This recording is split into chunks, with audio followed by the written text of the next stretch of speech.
I don't know. What do you mean regular chat? It should be on the side.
Hello, good morning, everyone. Are we actually Good here? morning, good morning, good morning. We're actually here.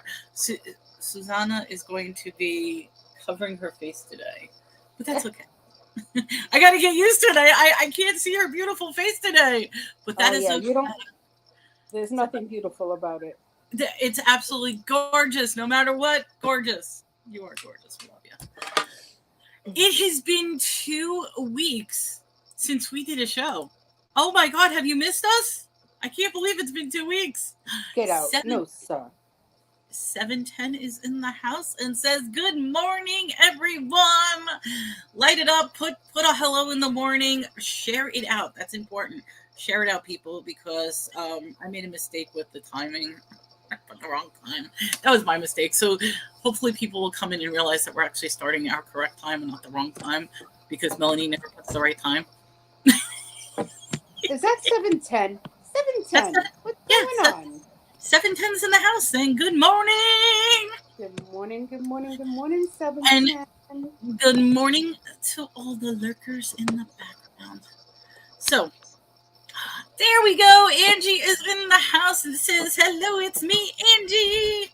Good morning, Angie. How are you, honey? So, Susanna, what's been happening? Anything new, interesting, exciting, or something you want to share? Or are we just going to get into twins? No, what? No, I just regular week and taking care of Tina and just blah. It's blah. Well, I have a question. Did everybody have a good Halloween? I had absolutely no trick-or-treaters. I was so upset. I even had like a little basket of like toys and stuff to give to them, and I had like fruit snacks and candy, and nobody came to my door. And I was dressed up too.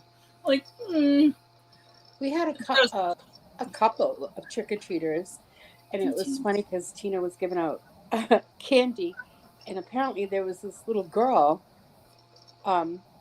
She took out 2 big handfuls of candy, and then she was going to go for the third one, and never even said trick or treat or thank you or anything. She was this little snarky little schneznik, right? So Tina turns around and she goes, you know, you already have 2. You're going to get the third one. And she was going to put her hand in to get the third one. And Tina pulled the basket. See, you know what? Okay, I do have to say this. I'm sitting on the fence when it comes to Halloween, because if on one end, yes, you can't be greedy, but on the other end, if there's not that many trick-or-treaters and they're coming, it's like, just give them. I don't know. I have like mixed. I totally understand that, totally, because I am one that if I could give out the whole bowl the first time, I would give it out. It doesn't matter. But when you have a snarky, smart little poop head, you know, that's when you're like, no, I'll keep it. I'll throw my candy away without giving it to you because you're going to learn that you need to have respect or, Yeah, a lot of people were talking about the various colored pumpkins that they're making the rainbow pumpkins that each pumpkin represents a different thing, and it's uh-huh. like who actually is supposed to know the colors of the pumpkins, like, and I also I don't know I sometimes feels like should you really put a child with a blue pumpkin who's nonverbal? I mean, I almost feel like it's separating them. Give What? candy out to every. Well, yeah. There's the blue pumpkin thing. If a child with a blue pumpkin, that means they're autistic and nonverbal, and you're I've supposed to. never heard of that. Oh, Never. there's a whole that we should do a little discussion just on that, on all the different colorful pumpkins, Oh, because is this a conspiracy theorist not a thing? conspiracy theory. This is a new thing that everybody has a different color pumpkin, which talks about whatever their mental disorder is. All right. I'm serious. I shouldn't be making fun. I'm not making fun. But oh, Angie says I would have loved to see Tina doing that. Like, take the candy away from the kid. You Take the can't have kid. it. You're not allowed to have it. I can imagine because I was upstairs. Tina did that, and I was like, she came up and she was like, I cannot believe this kid. And she's going, and you know how Tina is very dramatic when she talks, Yeah. and she's like that little nice. I'm not saying the word, but hello, like seriously, Why would a kid do that? And then you know who it is? Like I would throw a wrapper at the parent, like teach your kid to say thank you and Yes. I think thank you is the minimal. But like I said, in cases where with nonverbal, I could totally understand that. But I just feel like they shouldn't give them a different color pumpkin just because. I she mean, you wasn't can. dressed up as a pumpkin and she wasn't a special child. She was just a little She was brat. a brat. Who do we have? We have Shamrock Pixie is in the house. Hello. Oh, now 710. Good morning, Thank God. 710. I think we said good morning a couple of times. And then we have Lisa's New Adventures. Okay, I'm here. You can start. We were talking a little bit about Halloween because, like I said, I did get dressed up. I had this and I had the makeup on. I did a quick show. I did a show for an hour. And Hey then Pixie, hey Lisa. no So candy. let me ask you guys this question. So, do you think that there should be a age limit on Halloween trick or treaters? You want my answer? Yeah. Absolutely not. I don't care if an adult comes up to me asking for candy or a teenager or a kid. It is a holiday that should be celebrated for everyone. I mean, agree. I feel like there's nothing wrong with adults dressing up. And I actually feel that adults should embrace the holiday and dress up because you know something?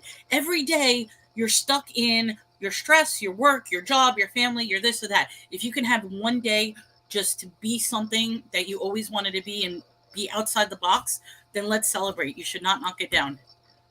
So Okay, so why does it have to be on only Halloween? Why can't I get dressed up when I want candy and go knock on my neighbor's door? well, hold on. I mean, I shouldn't say this, but could you just imagine like a creepy weird guy knocking on your door and be like, "I'm here for the candy." No, Like seriously, why does it only have to be on Halloween? Why can't like a child, if the parent doesn't want to buy them candy and he knows that maybe the people next door have it, get dressed up during the middle of the year and say chicken treat. do it all year round, or any other holiday. Okay, so Thanksgiving, you go knocking on people's. I'm thankful, and you could throw them like chocolate turkeys, or Valentine's Day. You don't have a significant other or anything like that. You knock on somebody's door and say, "I love you." Yeah, why not? Why does it only have to be subject to that day? You know? Lisa says, my community has a hayride trick or treat and a party at the firehouse. Everyone can dress up no matter how old and everyone can go to the hayride. See, that's fun. They do a lot of, I think they call them trunk or treats here where the churches do it. And like you go and they literally like open up a trunk and the kids can have. And when I was in Stephenville, they used to have, it was a community trick or treat where the square they would close down, and then all the shops would have candies, and you just go around, and they would have a holiday parade and stuff like that. See, So I bet you in Stevensville, the majority of people were dressed up as aliens because I haven't watched that yet. Yes, Stephenville is notorious. They were just it was a Netflix documentary on aliens, and they did a feature on Stephenville. That's where I used to live. I do have an alien story. I swear this is no joke. I was going to an estate sale that was out in the country, and it was really early. It was like 6 o'clock in the morning because I wanted to get there early. And I'm driving, and this is no joke. I see this big bar of lights, and they were like dong dong dong dong dong dong dong dong, and it was just floating there. And I'm looking at it, and I'm like, what the hell? And then all of a sudden, that bar of lights just bolted really fast. And then right after the bolt of lights bolted, there were two black military helicopters going after it. And I'm like, you know what? Damn, why did I have my camera up? They had the same idea you did. They wanted to get to the estate sale too. But I was so angry. It's like, why didn't I have my camera out for that? So that was my little alien UFO. I mean, I don't think it was alien. I think maybe they were doing some sort of military experiment. Okay, you're one of those. It was weird. Well, UFO is simply unidentified flying object. I cannot identify what a bar of lights are with this, that, and then the military plane's going after it. So maybe it was the pyramids all shooting at the same time and caused a light fragment.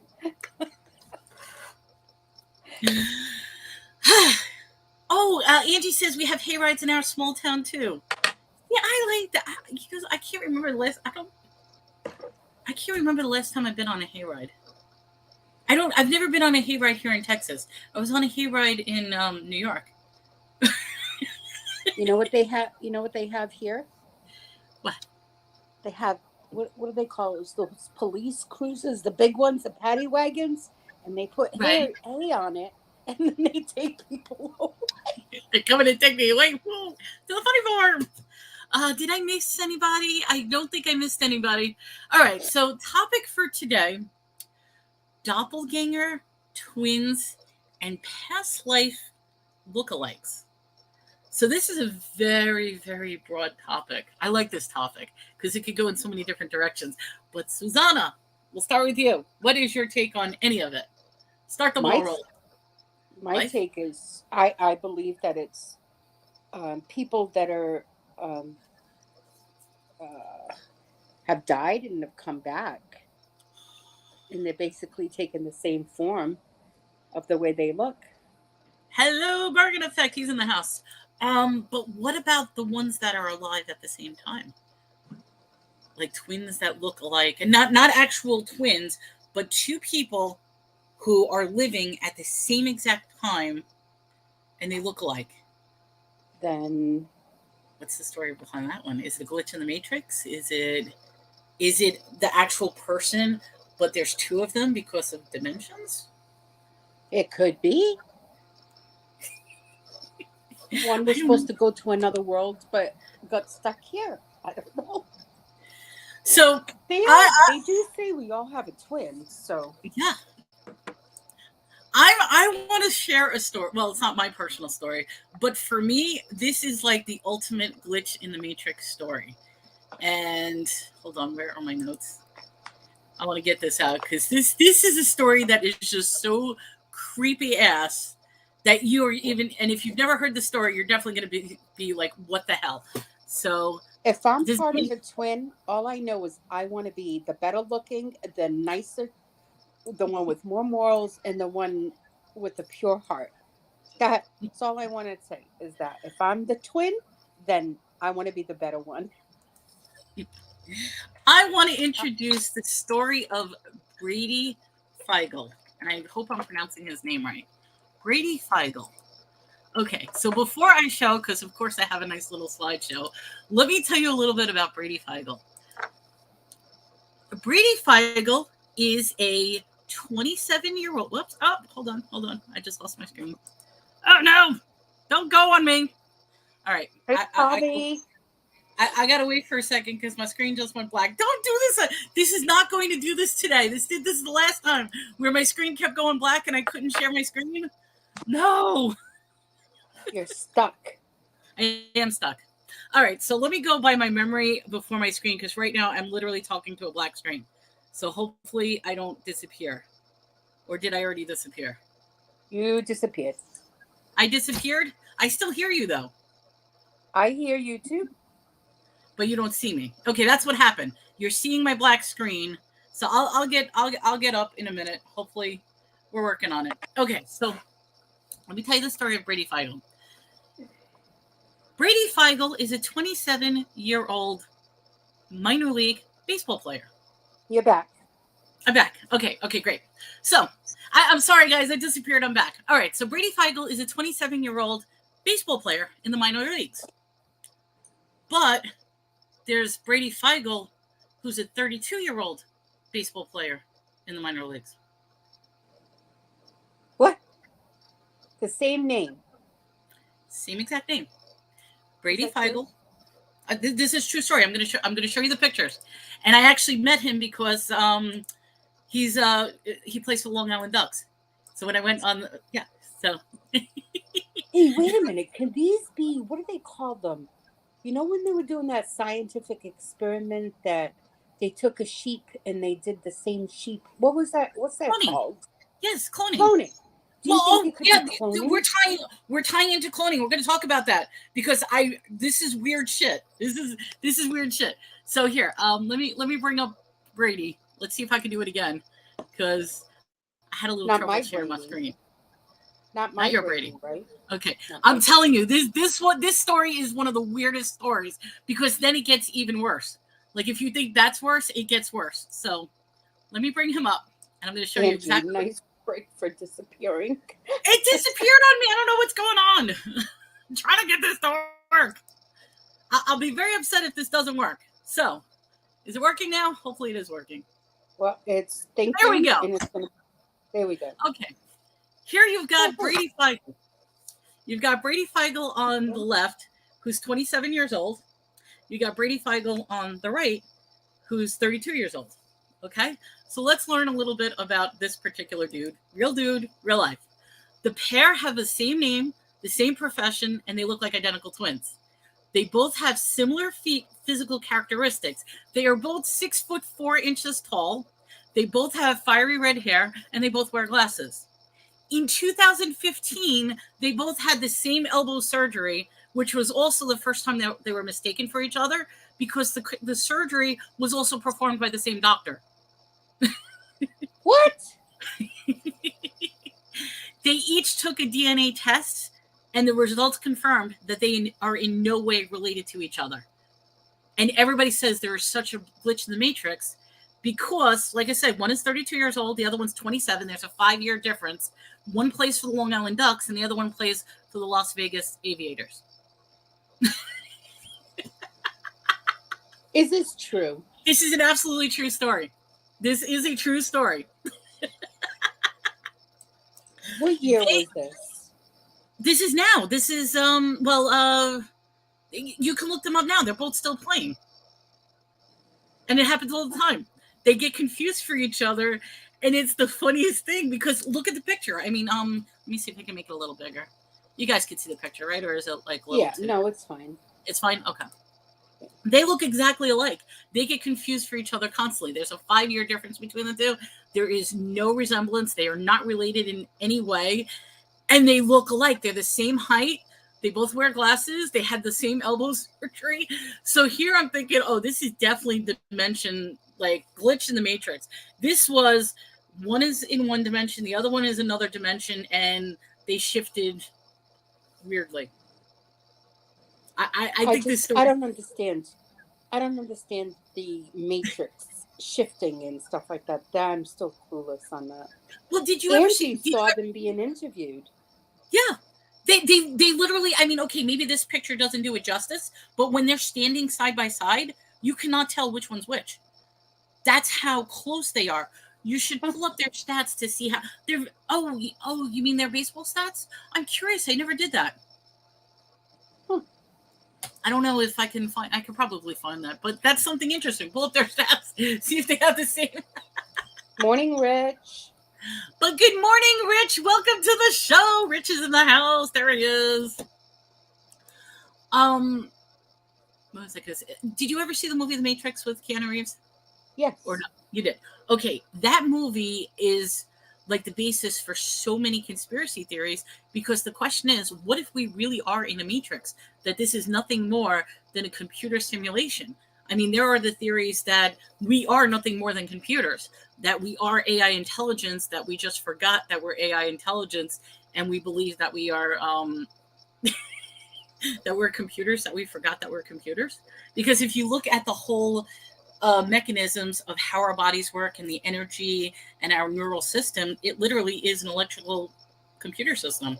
Hello, Jessica's Dumpster Girl. Welcome to the show. And you pimped us out. Jessica. Even better. We love when people pimp us out. If you haven't already done that, hit that share button. Pimp us out. We love to hear more people. And we love to hear what you guys have to say. So throw it in the chat. I'll pull it up and we could go on. But I think this story with Brady Feigl is, this is the glitch in the Matrix.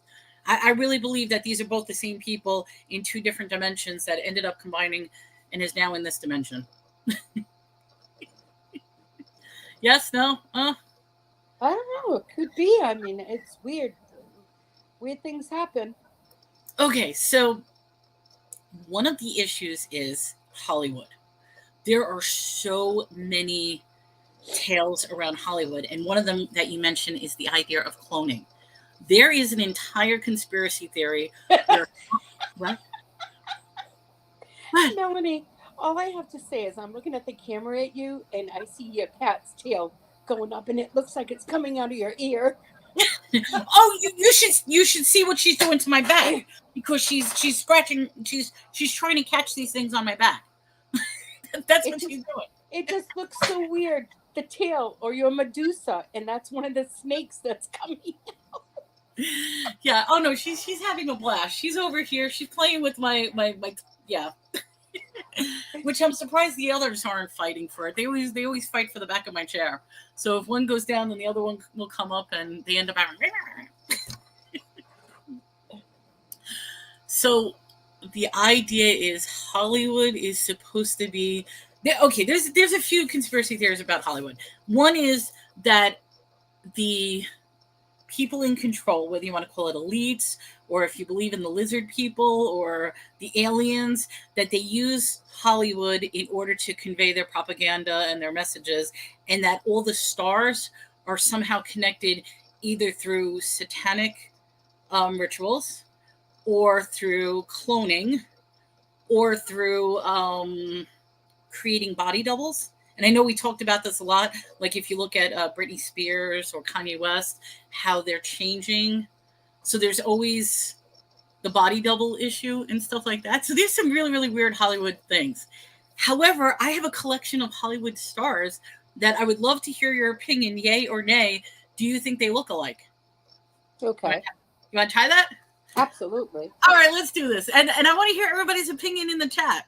I want to know, are these Hollywood stars or, okay, current Hollywood twins? So tell us if these people, yes or no. We've got Zooey Deschanel and singer Katy Perry.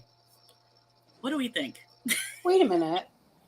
What do you mean, wait a minute? I thought that that the first one? Yeah. Right? Is the first one Zoe or is it Katie?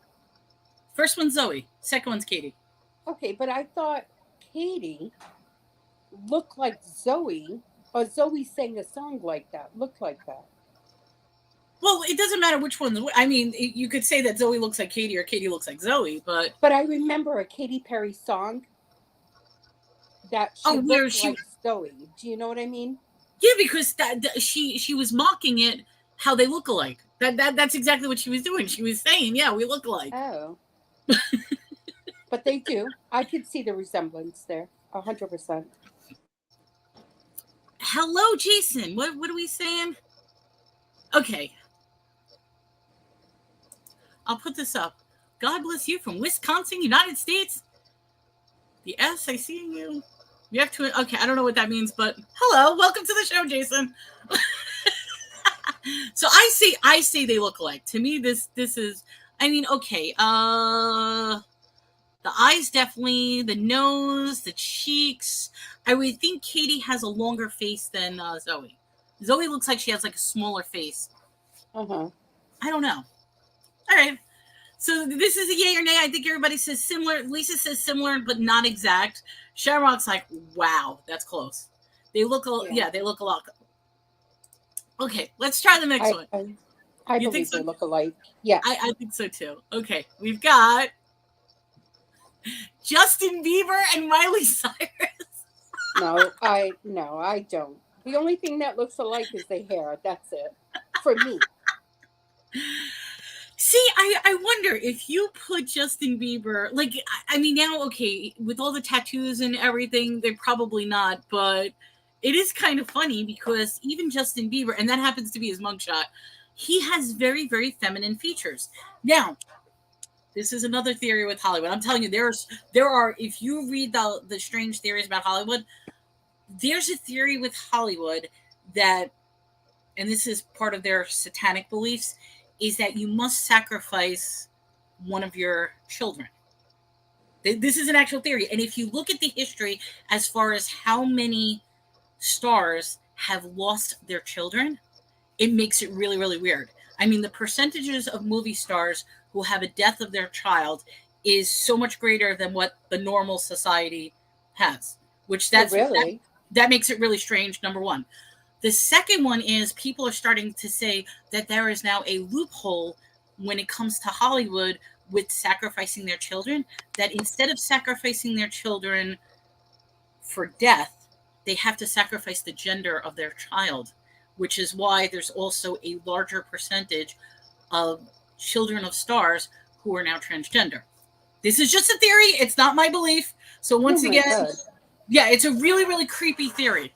This, and like I said, anything that I say, there's my little blurb going across the thing. Entertainment purposes only. This is not my belief. These are just things that people actually say out there. So I know some of this can be very controversial. It can be a sensitive subject, but there is a belief out there that Hollywood needs to sacrifice their children, and the loophole behind having to kill their children is having to change their gender and turn them into the opposite sex. I said it. I'll just leave it at that. What does it say? By the way, you can always single out a person by the ear. Definitely, yes. Ears are is like a fingerprint. If you look at people's ears, you could determine whether it's a clone or not. For example, take a look at how Biden's ears have changed over the years. That's one of them. That's a great example because Biden has like 6 different ears. What's so funny? I'm serious. Your ears do not change. You have the same ear. It's literally a fingerprint. If you take a picture of somebody's ear, it'll always look the same. But you look at Biden's ears, his ears keep changing. It's amazing. Angie says their forehead. Yeah, forehead shape, hairline. These are all things to... Lisa says the eyes are different. Yeah, the shape of the eyes, those are important. In fact, a lot of people talk about Hollywood wearing masks with the body doubles. They always say, take a look at the corner of their eyes and you will see a double, I don't know what to call it, but you'll see the mask. Oh, Angie! Oh my God! Look at what we got. Wait. I got something. Where is it? I gotta find it. Awesome. Angie! Hold on. I gotta find it. Here. I got my pot one. Here we go. I think that very sweet. That was my doing, Angie. I love you. Thank you so much. I appreciate that. I really do. Very sweet. Yay. Okay, I got myself a super chat. I'm gonna so cry. Lisa said the theory is that Biden died a long time ago. He died even before. Yeah, even what you call it? Even before the election, they said he died. He died before the election.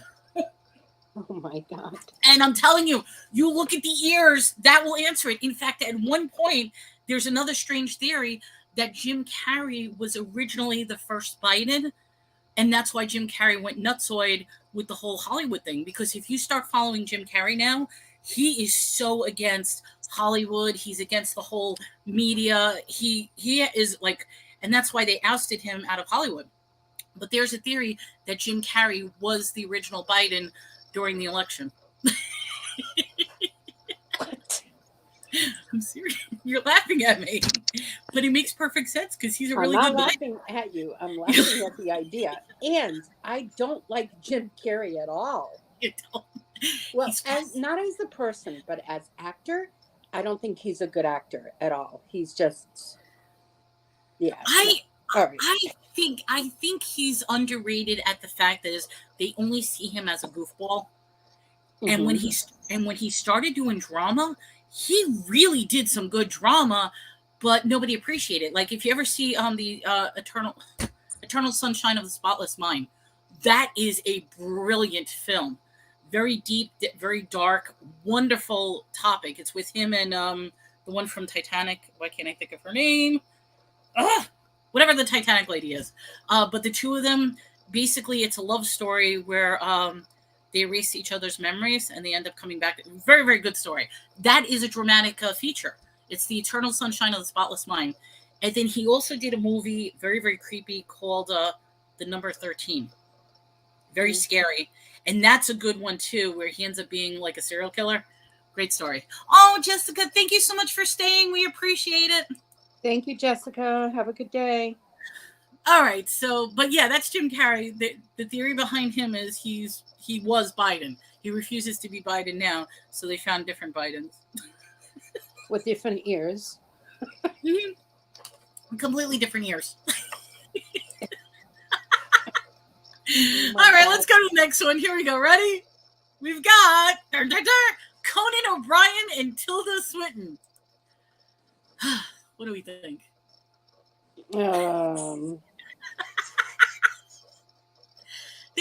I could easily take these two as brother and sister. I would take him as brother and sister. Yeah. But here's the interesting thing. Look at Tilda's neck. That's what I find very interesting is it almost appears like she has an Adam's apple. She just has very strong hormones over there. That's all. Possibly. I don't know. It makes it. And like I said, there's that weird theory about switching genders in Hollywood. There really is. There, for whatever reason, they always talk about how Hollywood will wear that mask of other people. There's a big one that they say that Will Smith is Tyler Perry. That is an interesting thing. Will Smith is Tyler. Yes, that's what they're saying, that Will Smith is Tyler Perry. Because if you listen to an interview with Tyler Perry, his voice is Will Smith's voice.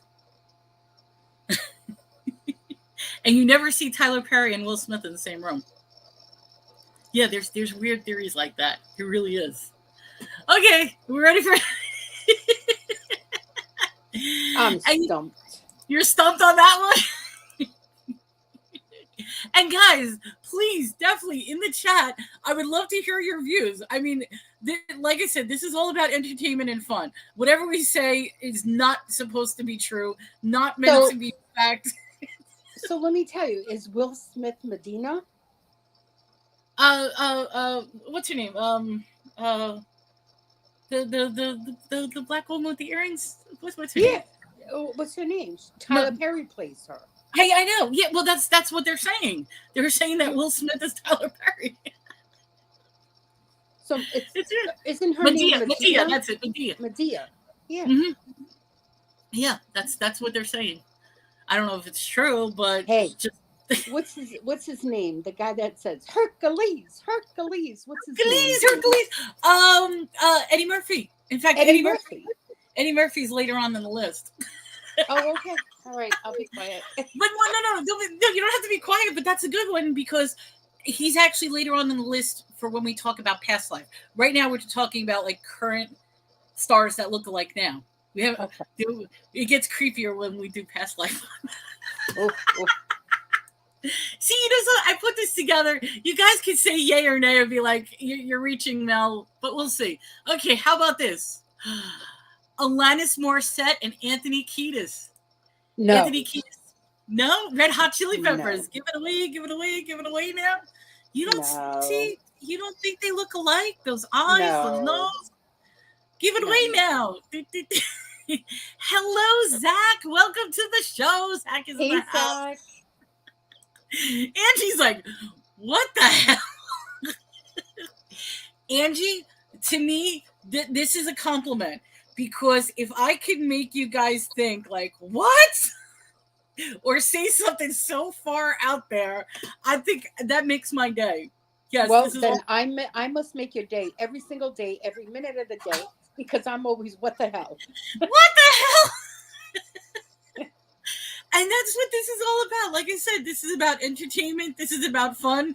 Just because stuff's, I call it, you know what it is? I have like the verbal vomit that comes out of my mouth. I could see some of the weirdest stuff, and this is simply stuff that other people believe.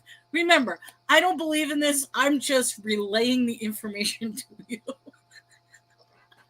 And you know, I get to laugh about it because I think it's hilarious. So yeah, Anthony Kiedis and Alanis Morissette. Alanis Morissette, she's the one that sings like Jagged Little Pill. I think they look alike. Maybe not. That's pushing it. All right, let's see. What do we got the next one? Dun, dun, dun. Keira Knightley and Natalie Portman. What do we think about this one? The noses are different. The ears are definitely different. The ears are different, yeah. And that's what you could tell is the ears. If Natalie had heavier makeup on, I could see that. Yeah. But it's like close. And the question is, if they're so close, would it be a form of cloning? First cousins. First cousins. Yeah, and Lisa says, yeah, maybe siblings, but not lookalikes. But see, here's the thing. I mean, how many times have you've seen people in public and you think, because with all the makeup that people, I mean, there's a TikTok channel where this one makeup artist will literally transform herself and himself, because there's a guy too, to look like all these famous stars. And it's like, that's all you need is just a little makeup to look like somebody else. If you think about it, drag queens are the best ones to do that. Yeah, absolutely. Complete transformation. And I mean, that's why there's a funny soundbite where they talk about that. I hear it all the time about how women wear makeup to camouflage thing, and going to church or something like that. You got to be careful, because that's what ends up happening is makeup will transform your face completely. You could literally turn into another person strictly by makeup. And see, I don't wear makeup. It's all about highlights, and it's about accentuating. Yep. What would happen if I actually wore makeup? Could you imagine? Well, I don't know. I don't wear makeup. I don't wear makeup. Yes, ears are different, eyes are different. Everything's different. All right, let's see the next one. If you look at Natalie and Carrie, their mouths. Carrie's mouth is a little bit more protrude, because you can see like the shadow of it going in. Right. And then Natalie's is definitely softer, so she's got a softer jawline. And then the shape of the eyes. Yeah. But it's close. I like I said, I think these are funny. Here we go. Now I think we're talking. Okay, now we're going in the past. All right, so let's discuss the past. We've got, who is that guy? That is so freaky. That right there is definitely 100%. That's it. We've got Eddie Murphy on the right with, they don't know who the guy on the left is. So that's his great-great-great-great-grandfather. You know something? It could be related. It was just a random picture that they found. They don't know who it is. And they're like, this looks like Eddie Murphy. So now the interesting thing is, the questions are from people in the past. Is it that they're somehow related to the people in the present, and that's why they look alike? Or is it a reincarnation of the same person? Or as Zach says, he's a vampire. There's a whole Hollywood vampire theory. That's the other theory. People have called me and asked me, when did I start working at a dentist's office? Because there's a lady that works there that looks exactly like me. Interesting. That is interesting. I will say this, Angie. You do have that very common face. And I know that sounds weird to say. That's not an insult. When I first saw you on, I'm like, I know her from somewhere. And I couldn't figure out where I know you from. But then I'm like, maybe I just saw you on YouTube or something. But it's like, yeah, you do. I could see why people would say that. But Mm-hmm. So what do you think? Yay or nay? Is this Eddie Murphy or not? I believe it's Eddie Murphy. I actually believe that's reincarnation. Or do you think that they tampered with that photo or tampered a photo? That could be that as well, because remember, they are rewriting history. So here's another theory. There is the whole thing that when they present something on Google, they're actually trying to manipulate what history is by presenting information. And when people start honing in on that particular information, all they have to do is basically just keep Googling it, and information will spread, and it'll be false information. And that's how you change things. I really believe, I want to believe that's reincarnation right there. Oh, there's more. There's some really, really creepy ones coming up. Yeah. In fact, I don't know if anybody has been keeping up with what's going on right now in Russia. This is just a thing I'm going to throw out right there. Oh, yeah. Zach says deep fake stuff. Definitely. Definitely. What's going on right now, if you haven't heard, okay? Putin is dead. Is he? I don't believe it. That's the question. Is he? Because what they're trying to say is that supposedly he had a heart attack last week, and then supposedly he died yesterday, and supposedly it's just Russia manipulating to see how does Russia, the elites, and the world react if you say that Putin's dead. So the question is he dead? Is he not? Is it just like a test? Is it mass hysteria? Who knows? We don't know. But currently, as of right now, if you Google if he's alive, they're all saying it's a hoax. So it's not officially set in stone yet. But what if it is true that he actually is dead? We don't know. But that's what makes it even more interesting to follow the craziness of what people are saying and how they're saying it, when right now it's neither confirmed or not.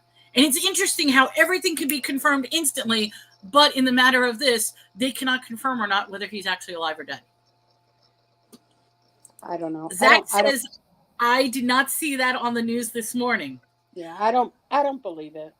I'm telling you, following him right now is going to be interesting, because I want to see how because they're saying that it's his body double right now that's been walking around and doing all that other stuff. So Tina actually believes that he's dead. I think he's dead too. Yeah. You think so? Yeah. I think he died a long time ago, that they've been using a body double this whole time. That's what I think, but what do we got? Tina's saying she believes what you're saying. That a long time ago? Yeah. But yeah, I absolutely think so too. Hi, Tina! Do you think he died during COVID?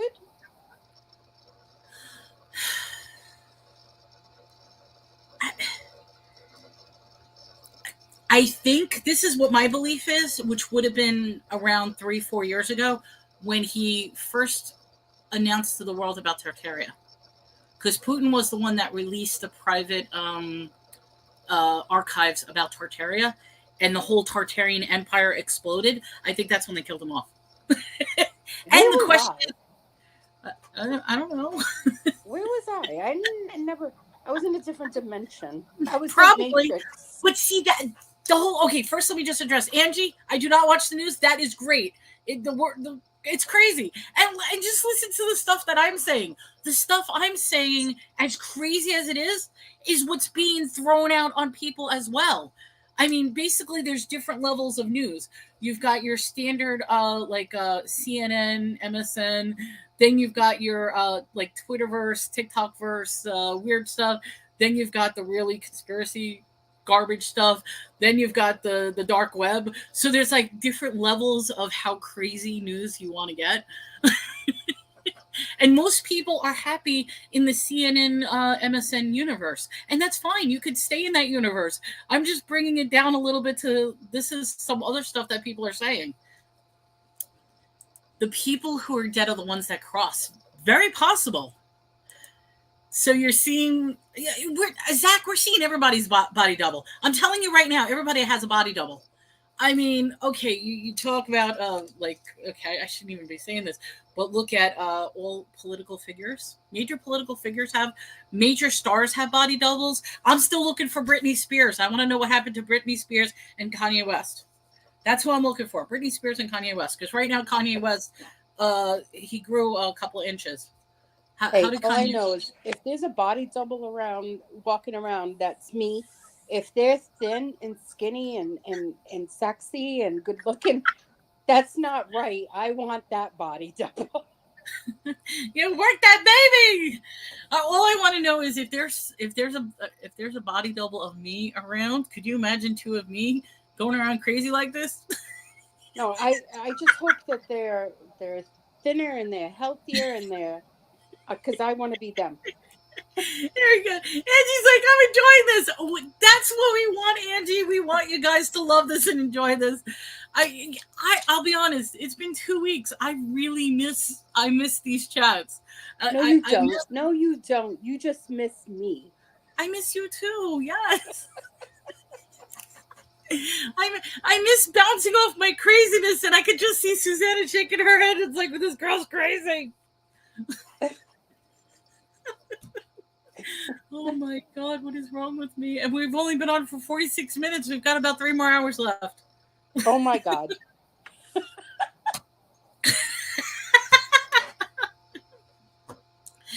Angie says, I can't see being there, 2 of you.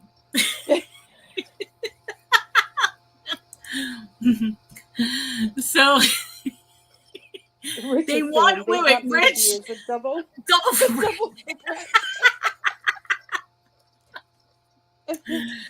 Oh my God. All right, let's go to the next one. Let's see how bad this gets. Okay, we ready?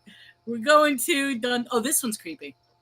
Egyptian actress Zubaida Duarte, I'm pronouncing her name, and Jennifer Lawrence. This absolutely. That is I really. have to say that this woman, Jennifer Lawrence, I watched the movie last night with her, and it was from 2015, and she is amazing. She is absolutely beautiful. She is so gorgeous, this girl. See, I like her from Hunger Games. That's what I think of when I see them. Hunger Games. Yeah, she is. I don't know who Zubadiah, but I mean, looking at this, that to me, that's the same person. That absolutely is the same person. Yeah, but, I definitely see that. But the Zubai, I'm probably pronouncing, but she's an old-time black and white actress. I mean, we're talking about this is years ago. Mm-hmm. So it's like, this is definitely a reincarnation of something. And the fact that they're doing the same, I mean, even the eyes, the nose, the mouth, everything looks alike. Yeah. Lisa's like, yep, that's the same. Yeah. That is the same.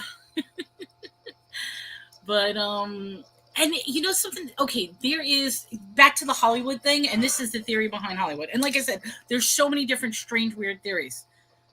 When it comes to Hollywood, the theory behind it is the person is not a real person. It is a licensed character. So, in other words, like Jennifer Lawrence is not a real person.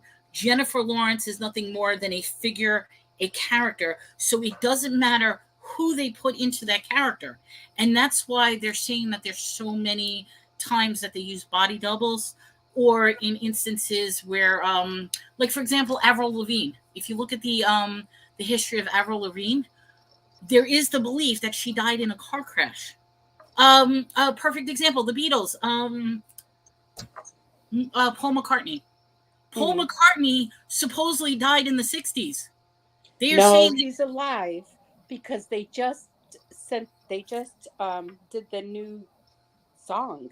so he's a lot. But that's what it is. They're saying that at the height of the Beatles, when they were on like the Ed Sullivan Show and stuff like that, that Paul McCartney got into a drunk driving accident, was killed, and they immediately put in a body double. And that's why after that supposed accident, the Beatles started to change their music. They went more into the like second, and then they talk about how the theory in some of the songs talks about Paul being dead. One of the songs, if you play it backwards, it says Paul is dead, Paul is dead. So there's like, you could do an entire show just on the history of the Beatles and their weird stuff. But there is a belief that Paul McCartney was another person that they, Avril Lavigne is another one. So there's so many different theories.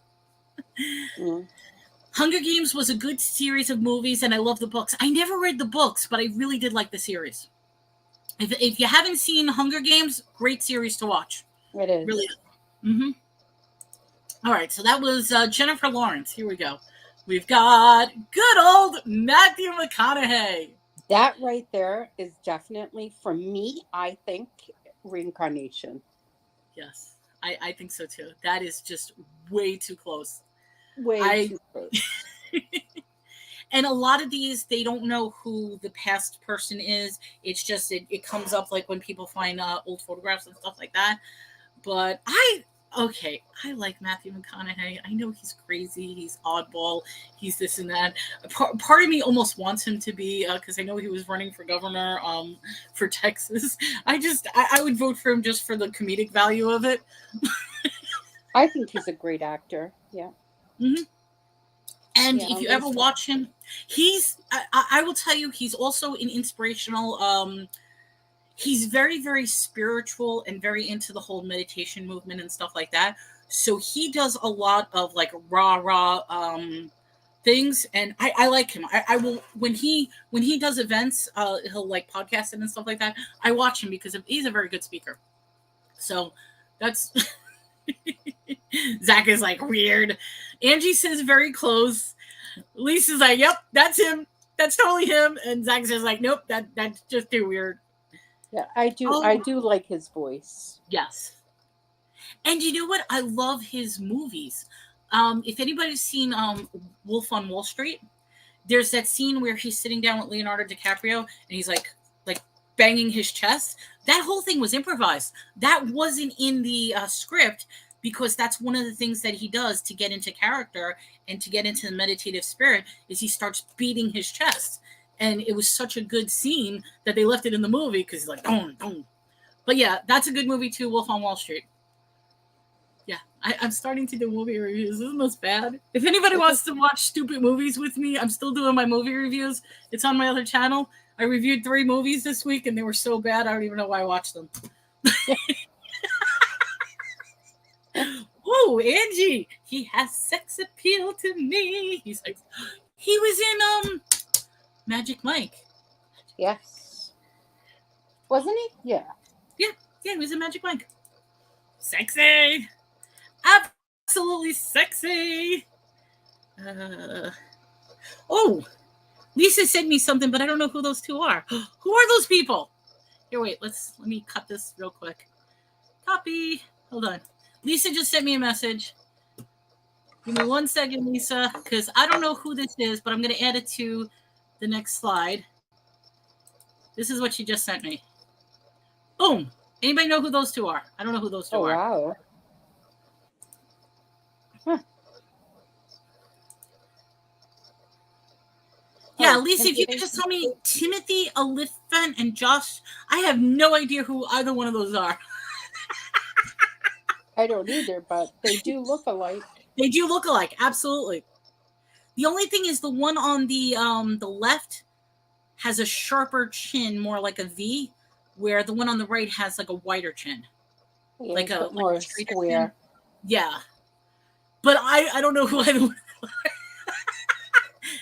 So it's Timothy Olyphant and Josh Duhamel. Timothy was in... I haven't watched Justified. See, you know what it is? I'm bad. When people make references and I don't know, I'm like, right over my head, I don't know who that is. But that's okay, because you know something? I will actually look up the information and find out who this is. In fact, let me do that. Okay. Oh, what am I doing? I'm frozen. Don't get me frozen right now. Okay, there we go. I can see that as a brother or a cousin, like a Yeah, first I'm just cousin. gonna highlight this real quick, so this way I have the names for later. Okay. See, like I said, I like looking up information. Paste. There we go. This way we know who those two people are. Hey, go down there. Okay, so that's Timothy Olymphian and Josh Duhamel. All right, let's see who we have next. We talked about him, Leonardo DiCaprio. Holy. Okay, so this is Judy Zipper from her high school yearbook. And this is Leonardo DiCaprio. As a kid, Leonardo obviously is older, but this would be more of the age of like Basketball Diaries or when he was in Romeo and Juliet. Wow. I see it. 100%. And this is female. I mean, yeah, I totally see that. Lisa says they're related. You think related? Possibly. I totally see that. Zach is like, what the hell? That's the high school yearbook of Judy Zipper, along with Leonardo DiCaprio. I will say this. I absolutely love Leonardo DiCaprio as an actor.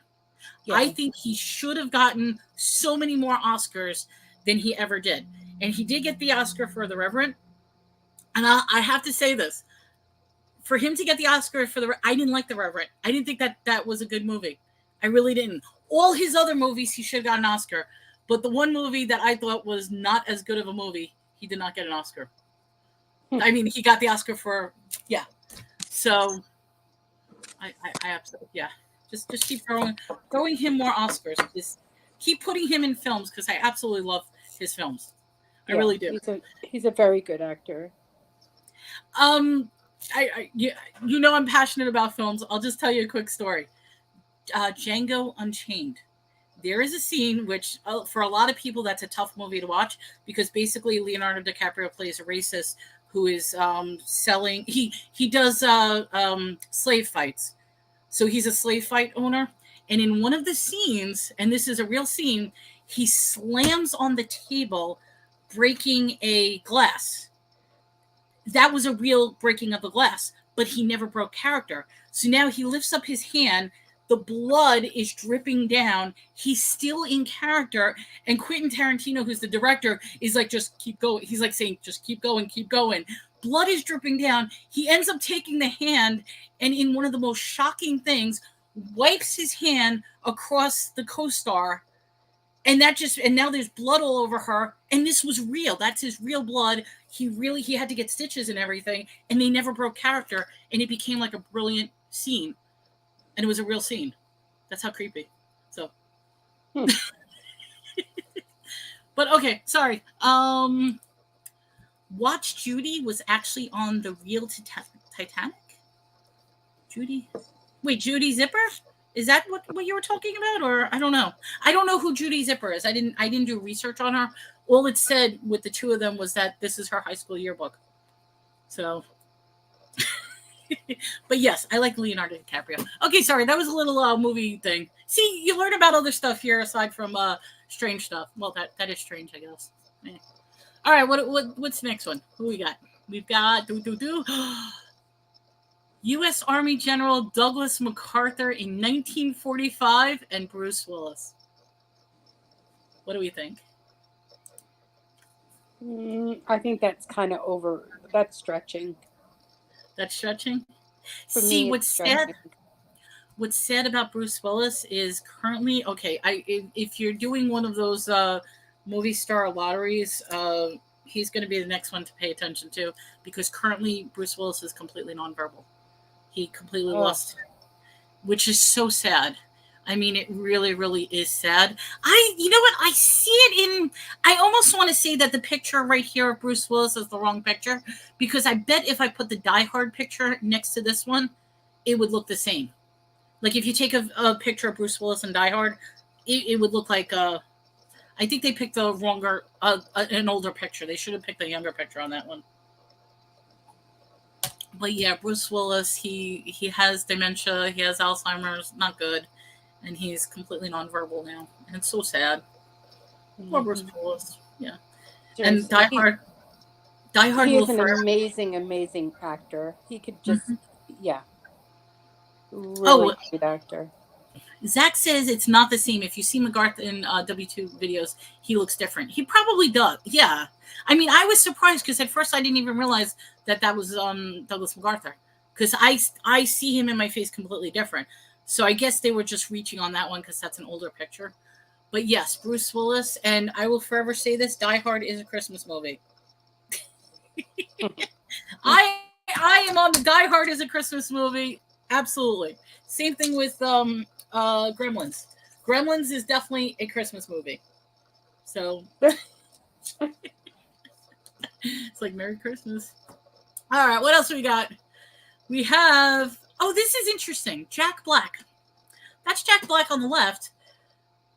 On the right, I'm sorry. On the right is a Italian poster for the opera Barbara of Seville.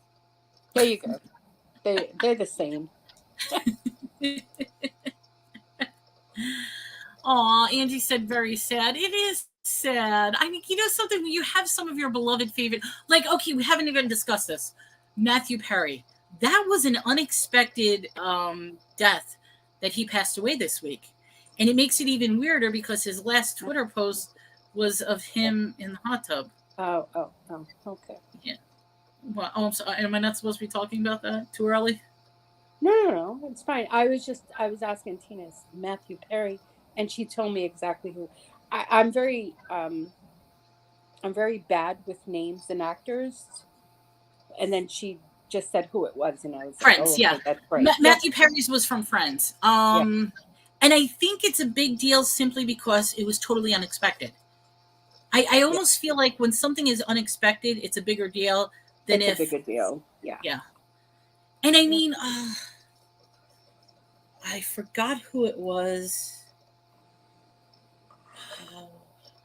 It was somebody recently. They announced it like 3 days beforehand, before he passed away. I think it was he was a singer from Smash Mouth or something, or All Star, whatever. That I find even creepier when they start reporting that, oh, the guy's health is deteriorating, and then like 2 or 3 days later they pass away. And I almost feel like, do they do that because they want to prepare the people for news of the death instead of it being so shocking? So it almost like, what's the word? Desensitizes people of death? Or do you think, I don't know. Oh, Zach says my wife literally cried because she's a huge Friends fan. I remember this was going way back. Freddie Mercury.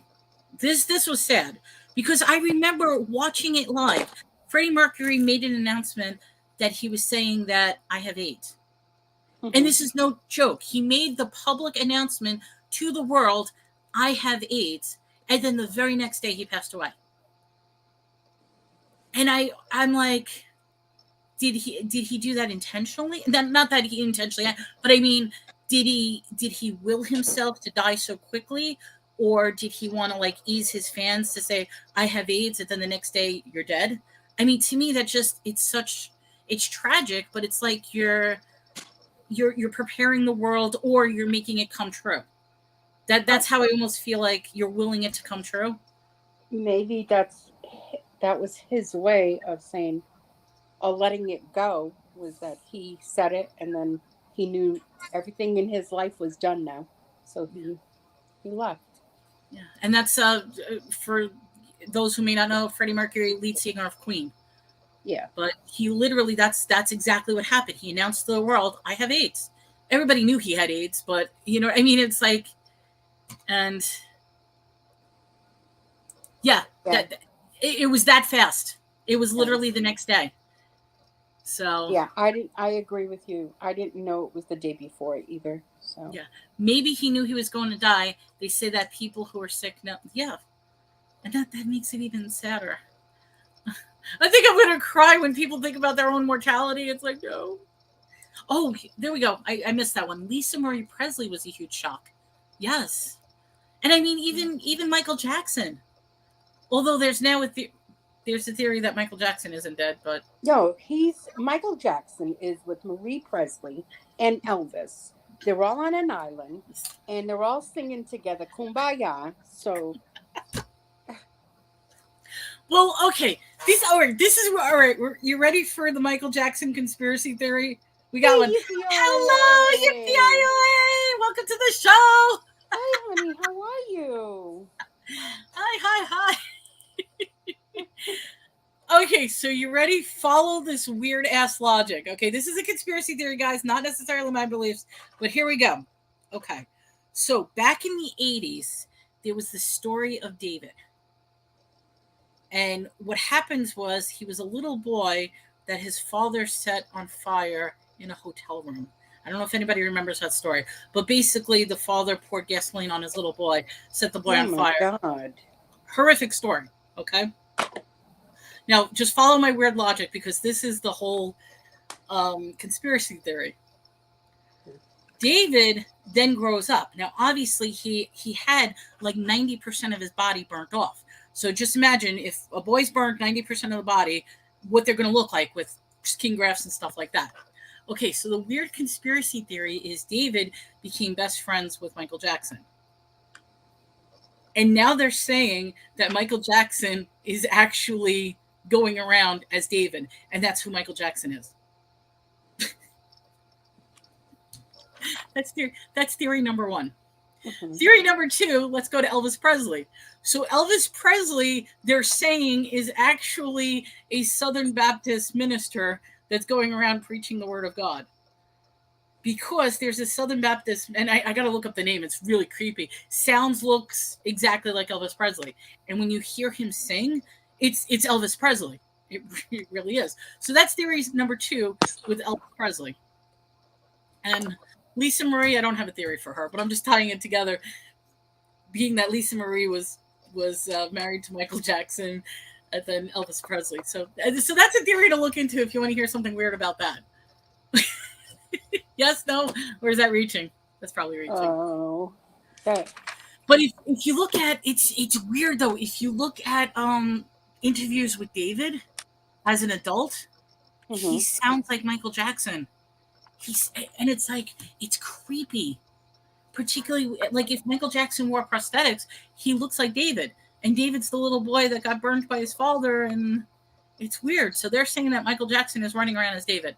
That's who Michael Jackson is. That's how he's able to survive. And yeah. Okay, so that's crazy theory. All right, let's go to the next one. Who do you have here? We have, there we go, writer. She's laughing at this one. Okay, this one touched a nerve. Let's hear it. What do you think? Oh, I hope that guy is not as repetitive as that girl, Ellen, because Ellen is, oh my God, I cannot take that woman. She drives me nuts. Ellen DeGeneres. Oh, you know something? I almost want to say I'm so glad that she's finally canceled. I really. Seriously. Wait. Angie's praying, Lord, for the help. This is great. Look at this. Tell me that that's not her. That's her. Like, she. My head keeps coming off. Thoreau, he's a writer. Everybody can't stand Ellen. I'm glad she's finally canceled because she is such a bitter person. Oh my God. Even her interviews, like when you start watching her past interviews, she was beyond mean to her guests. Like everything she said, there was nothing positive. It was all hateful, and she just not a good person. I 100% agree with that. That's me. That's my choice, my whatever. But that woman, she's off her rocker. She always has been. I never liked her. But you know something? This is what makes it even weirder because I'm looking at Henry David Thoreau, and I'm like, those are, I mean, aside from the beard, those are like very, very feminine. Yeah. Or even masculine. You could say that Ellen has very masculine, but this to me is creepy. Even the nose, I mean, it's like, That's pretty close. The ears are the same. The ears of the ears. Look at the ears. That is so weird. She's so annoying. Oh my God. Do you like Ellen? I don't like you. I just asked Tina, do you like Ellen? And she goes, I don't like you. Aw. So I guess we'll do away with the Ellen. That was a Oh okay. my God. This one's interesting. Here we go. We've got Jerry O'Connell and a soldier from the Civil War. Now, Jerry O'Connell, you may have known him from Sliders. I'm trying to think what else he was in. I don't see it at all. You don't see it? Not the wide eye? No, the nose is completely different. The eyes are different. The mouth is different. Okay. Yeah. See, I don't see it. Now, here's an interesting thing. This is something about me, and this is a bad confession to make. But I'm one of those people that have problems determining facial features. So I don't know if it is an attention thing, or if it's just a blurring thing or something like that. But for me, like if you change something about yourself, I probably will not notice it. And I feel bad about that. I especially feel bad about that when people will come up to me and they like change their hair or do this or do that. And they're like, so what do you think? And I'll be like, what do I think about what? And they'll be like, my hair. And I'll be like, okay, I don't notice a change. Like to me, there was no change. You know why? Why? Do you want to know why? Because you don't pay attention to people. That's why I said I don't know if it's because I don't pay attention or whatever, but it's like I felt really bad because the other day somebody like got all nice and dressed up and stuff like that, and like, what do you think? And I'm like, what do I think about? Oh my God! It was so bad. Do you remember stories that people tell you about themselves? No. No. Because why? You don't pay attention to people. You're right, I don't. No, you know what you do? You talk to people, but you don't listen. You're already thinking about what you're going to say. You're not listening to them. You need to stop, listen to what they're saying, and then make a judgment. And Tina's probably saying, wait a minute, why don't you take your own advice? I'm not. Okay, I will say this. All right, okay, confession time. I'm going to make a confession. SUSANA hit it on the nail. She's absolutely right. I agree with you. I agree with you 100%. And it's interesting because I learned something recently. Somebody said to me, "What are you thinking of right now?" And I froze at that question. I said, "Oh, wait, hold on, Zach. Zach says no." Heartless. That's not true. That's not true. However, sometimes that can be because I don't pay attention. Somebody recently asked me what is on my mind. And this is exactly what I said to me. I says, let me explain to you how my mind runs. You could be talking to me. At the same time you're talking to me, in my mind, I'm thinking about 80 different things at the same time. And the 80 different things have absolutely nothing to do with what we're talking at hand. So if you randomly say, what am I thinking of? I am going to plop one thing, and I will probably tell you about that one thing, and we will hyper focus on that one thing. Meantime, there's 80 other things going on at the same time. And you'll probably say, what the hell, Mel? Where did this come from? When she pulled it out of her ass. It was a melism.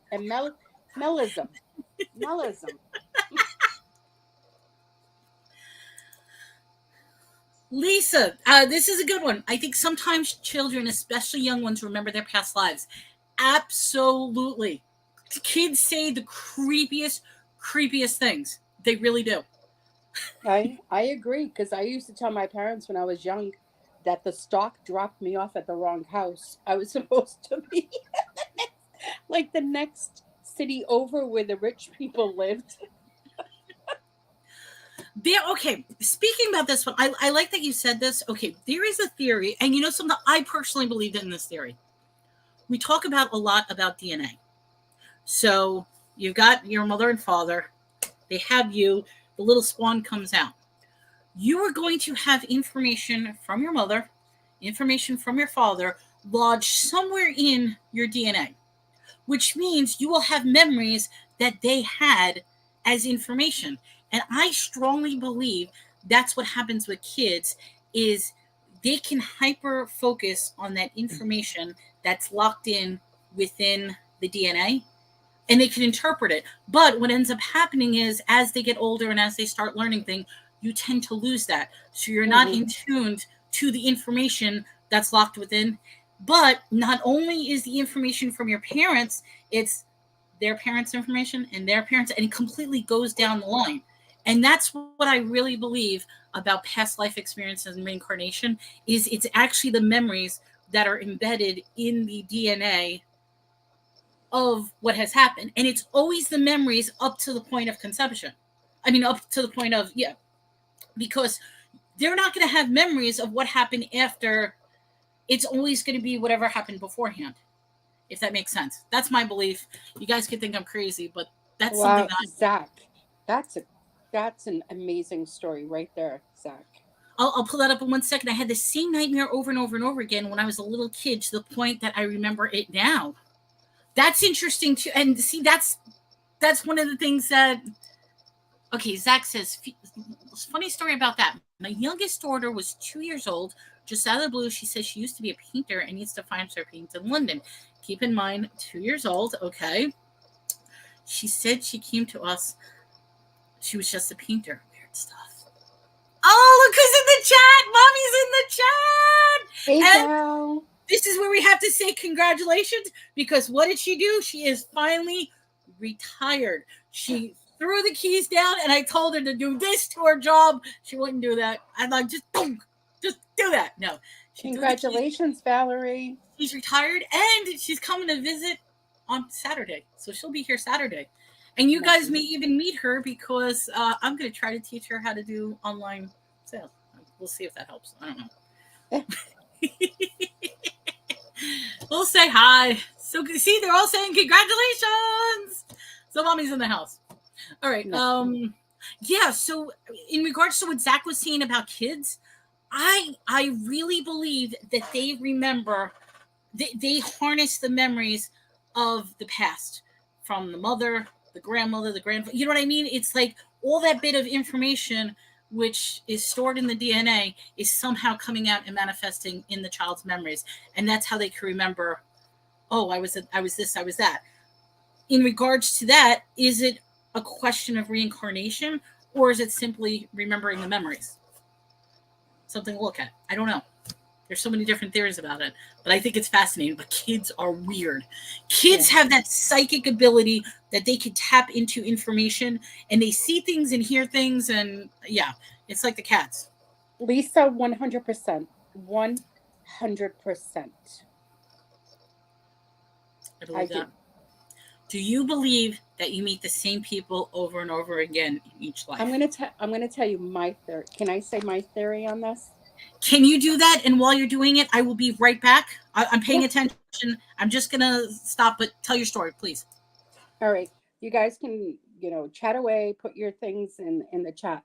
But I believe that definitely you have the certain group of people that you keep coming back with, and maybe to either make it right with them or learn something or teach them something. I believe that my mother and father from this lifetime was not my mother and my real parents. Real, like gave birth to me, real. To make my new, the brand new soul on earth. I believe that it was my sister and my brother-in-law. I believe that are my real parents that actually made my soul. I don't know how many times reincarnated. I think that my parents from this lifetime were my grandparents. They were my grandparents, I believe. I believe that that people that I have that are around me were always around me, and that we have to learn from each other. 100%. I believe that. Sorry. Like my kids, like I believe that my oldest son was probably my brother.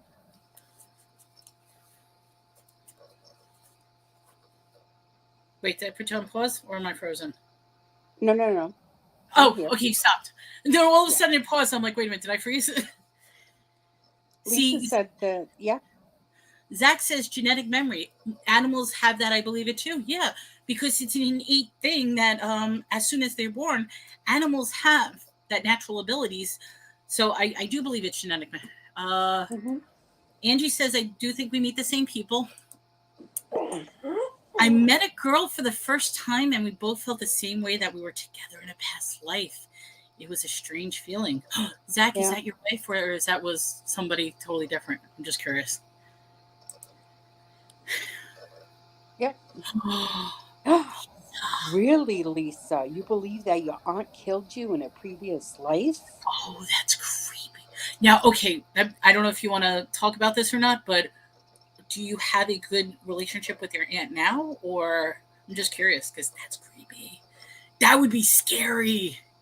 I would definitely, I would bring it up to her and say, why did you kill me? What is Why wrong with you? did you be like, why did you kill me? I agree, Zach. We are absolutely all connected. Oh, not your wife. It was when you were in the 20s. Oh, that's the nightmare you had over and over again. Was your aunt killing you? Okay, Oh, dreams. Okay, this is what I have to say. I am one of those people that believe when you have a dream, it's telling you something. Either it's telling you something from your past, it's telling you something from your present, or it's warning you about something in the future. So I'm always the type that if you have a dream and you remember it, pay attention to it. Lisa, did you ever ask her? I hated her. She hates her. I've hated her That's since I was a small creepy. child. Did you ever talk to her about it? Or tell her? I would. I would so tell her. That is creepy. I would say, yeah, you think I don't know, but I do know. In my past life, you killed me, and you know you did. You know you did. Yes, make her feel guilty. That is, I mean, we're not making fun of you, Lisa, but that is fascinating and interesting at the same time. And considering you don't have a good relationship with her now, that definitely says something. Because this is another theory. Like I said, I just throw out theories. There is that theory that all of us are reliving the same life over and over again, but we're reliving it in different ways. And that's how you obtain some sort of, whether it's enlightenment or getting into heaven or getting into whatever belief. The belief is that this is our realm where we keep learning lessons in different aspects until finally we learn enough that we reach that stage to live everlasting, whatever. I mean, you know what I mean? So there is a possibility that we are reincarnating into different lives and learning the same lessons over and over again. Lisa, So maybe your aunt's lesson is for you to confront her so she knows what she did and maybe she could come to grips and she'd be a better person. So if you don't want to tell her, I'll call her and I'll tell her.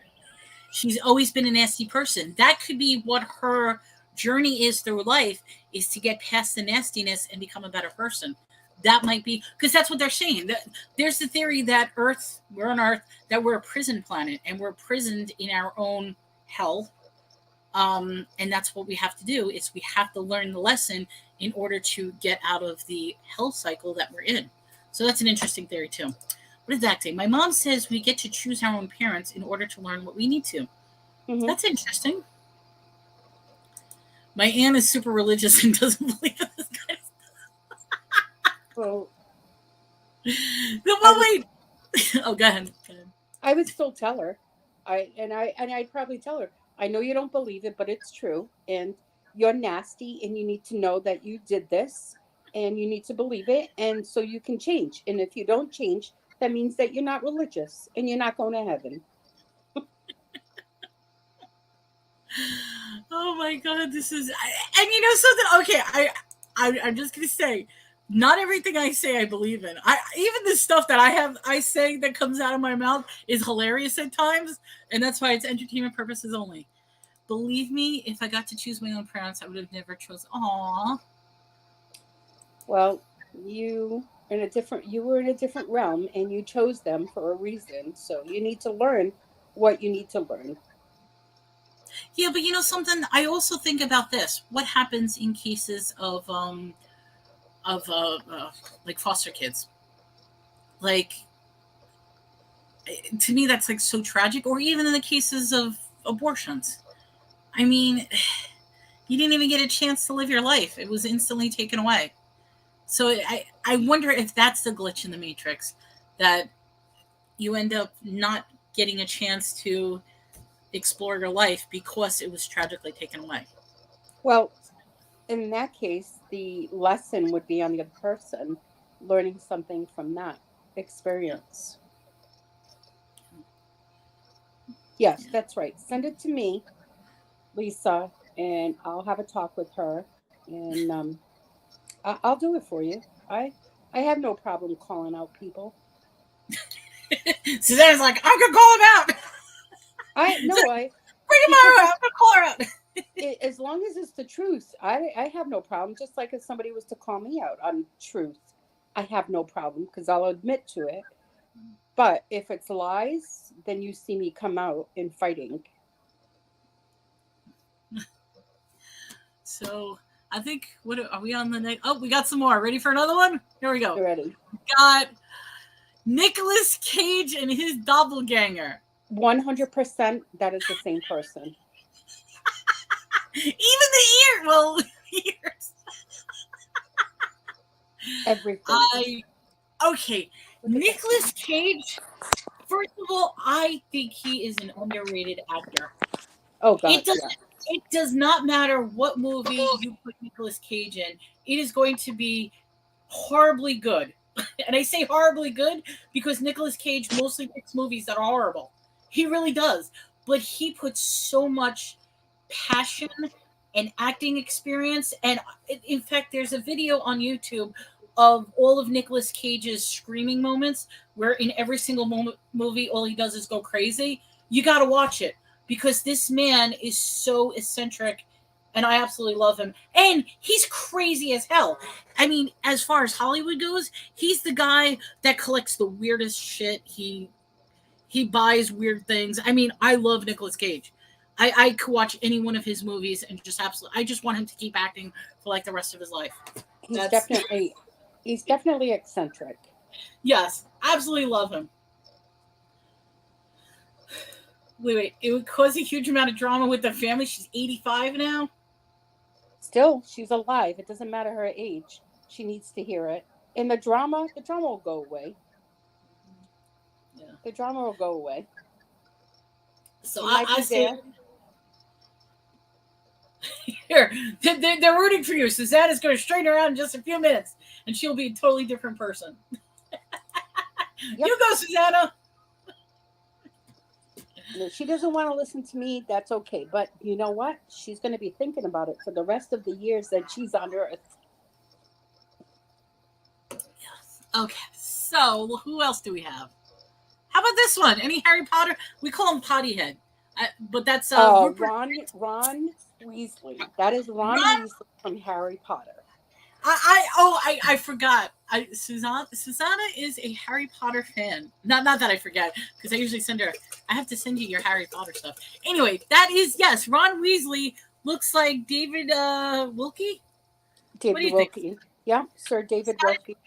Yeah, I think he definitely looks like that. Yeah. Yeah, 100%. That was him. That is yeah. Lisa says, yeah, that looks like him. It does. Totally. Yep. That's my Ron. If you guys have not watched Harry Potter, you guys need to watch Harry Potter. Harry Potter is amazing. Amazing. And it, to this day, what was it, for Halloween, we have a little Harry Potter in the family, that he's what, 6 or 7 years old, Jameson, and he was Harry Potter for Halloween. Oh, how cute. Yep. So Okay, I will say this from the opposite perspective. For the longest time, I was annoyed as shit at Harry Potter fans. I really oh was. my God. Wait. I'm I listening. still am. Oh, Tina does However, not like Harry Potter.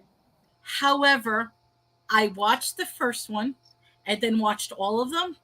And okay, the first one, you need the first one because it's the beginning story and it explains everything. That's the I same. don't like the first film. The first film to me is a kid's film.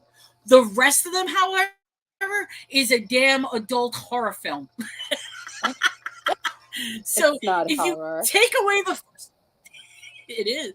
It gets darker and darker and evil. I mean, come on, by the time you get to the last movie, that movie is dark. So I will say, from the point of view of a non-Harry Potter fan, I actually really liked Harry Potter. It is a great series.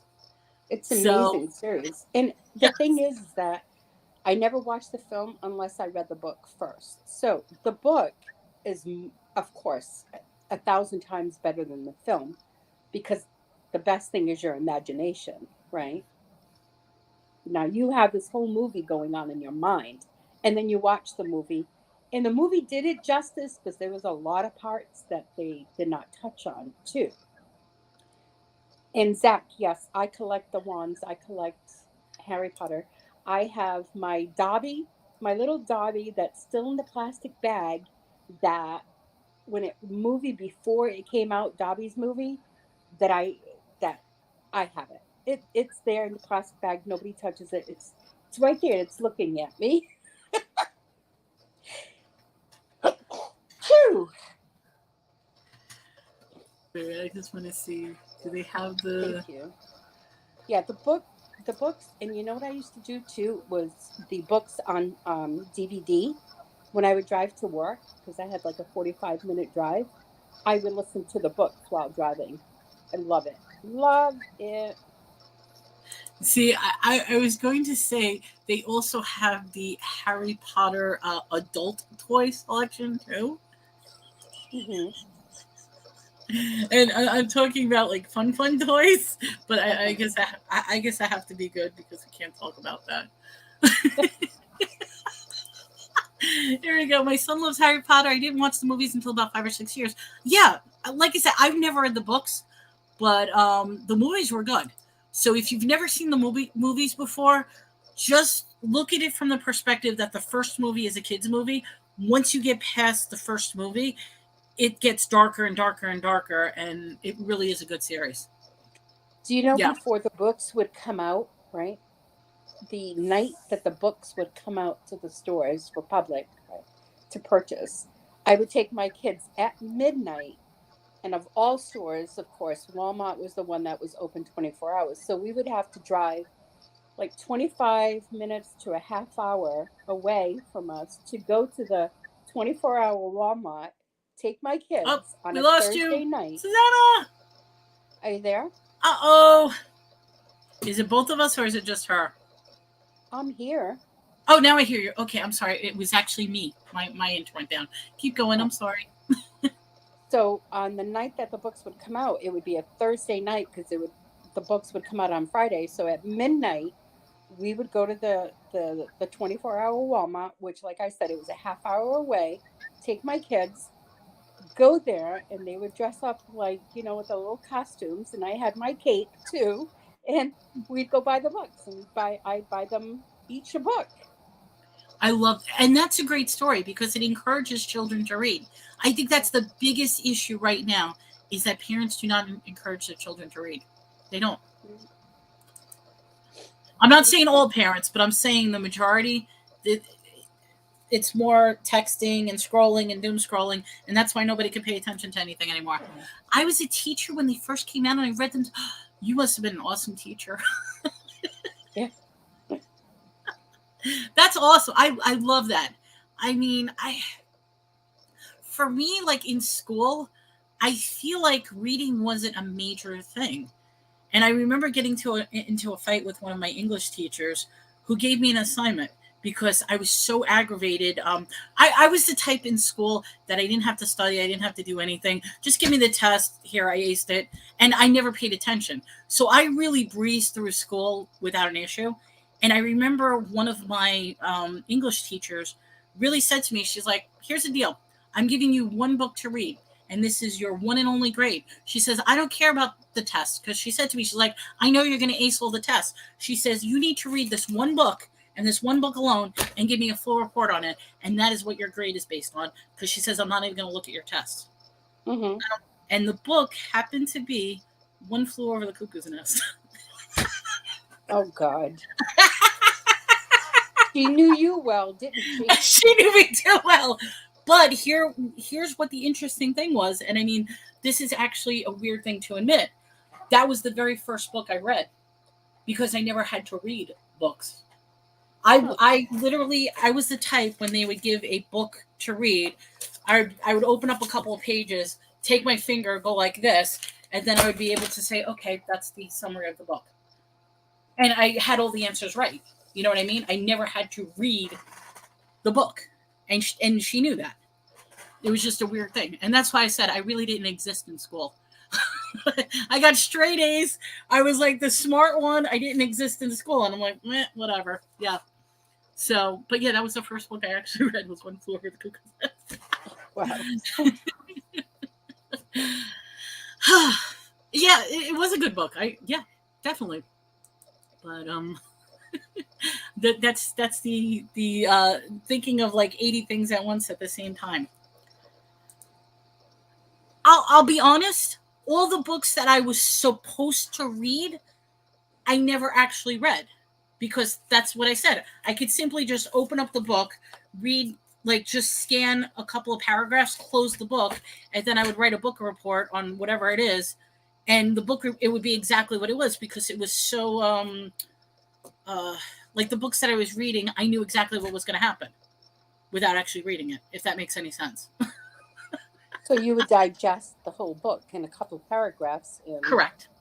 Yes, and I would write enough that, and that's how I was able to skirt by without actually doing work. And I always got A's. It was weird. I can't do that now, or maybe I do it subconsciously without realizing it, because I even think, all right, I will admit this. I'm actually surprised at myself, like when we do these talks, that I could flood you guys with all this information, and I'm not really doing that much research. So you know what that tells me? She's full of bullshit. I'm full of bullshit. The 80 things going on at once in my head. Because even this thing, this is no joke. I did this last night. It took me like 5 minutes. I just grabbed some pictures and dunk, and that's it. And we've been talking about all this the whole time. So Lisa says, I read a book a day even as a teenager and had a big chapter. Oh, see, I wonder if I really was a reader, where would I be now? If that makes any sense. Like if I really invested the time to read. You know, I don't know, because you have a really good imagination. I mean, your imagination, you do very well. For someone that does not read, your imagination is very broad. So you don't need the help of a book, yeah? And I think that's what it is, because even in like the same teacher, she says, you need to be a writer. That's what she says. She says, you really need to be a writer. But I never really pursued writing. Now I'm pursuing it, but you know something, now I don't think, I think my writing sucks. Oh, God. So I'm using like my creative outlet in a different way. So, I mean, like, for example, okay, like even with a show like this, to me, this is a creative outlook because I'm telling all different perspectives of what is out there in the realm of crazy. I call it the realm of craziness because some of these theories are so far out there, and I'm just presenting it in a way that, yes, these are what things people are actually saying or believing. Doesn't mean that I believe in it. I just think it's fascinating that there are people that believe in this shit. So that says, reading is a precious gift in today's day. Most kids nowadays can't read past the 4th grade level. That's absolutely true. Mm-hmm. That's what I was thinking. She's definitely a bullshit.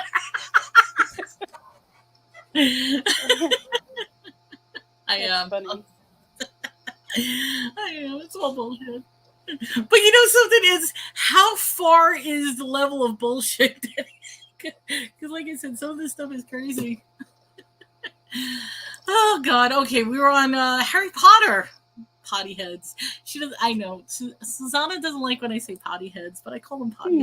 No, that's okay. I think it's funny. Potty. Potty heads. Potty heads. Yeah, party.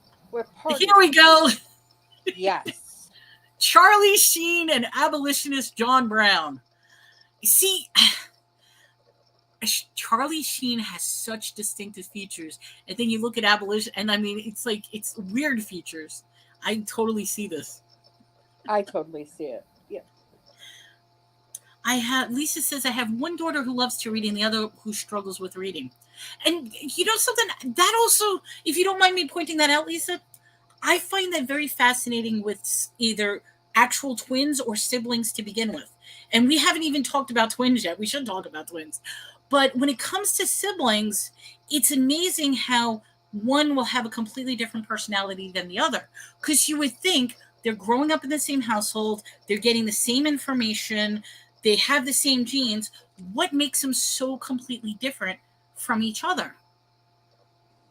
And I always found that fascinating. And there's always, depending on how many siblings you have, there's always the order of like the middle child, the oldest one is always the responsible one.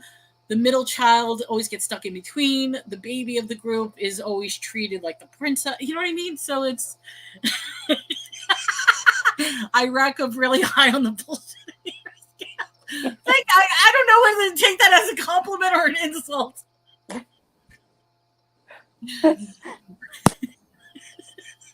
The fight back. Okay. Oh my God, no, because this is hitting hard.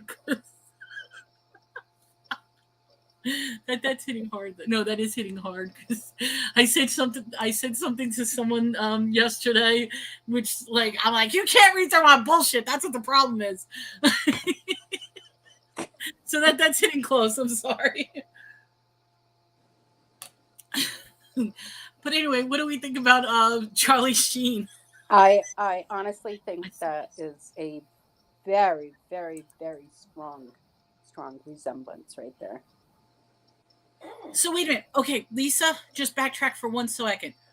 Is the aunt that's killing, is that your mom's twin sister, or is it a different aunt? I'm just curious, because I think that's even creepier if it's a twin. That is creepy. That's I'm just curious. I don't mean to put you on the spot, but I'm curious if the aunt that you don't like is the twin of the. I got a piece of hair on my mouth. I got a piece of hair on my tongue. There we go. Sorry, guys.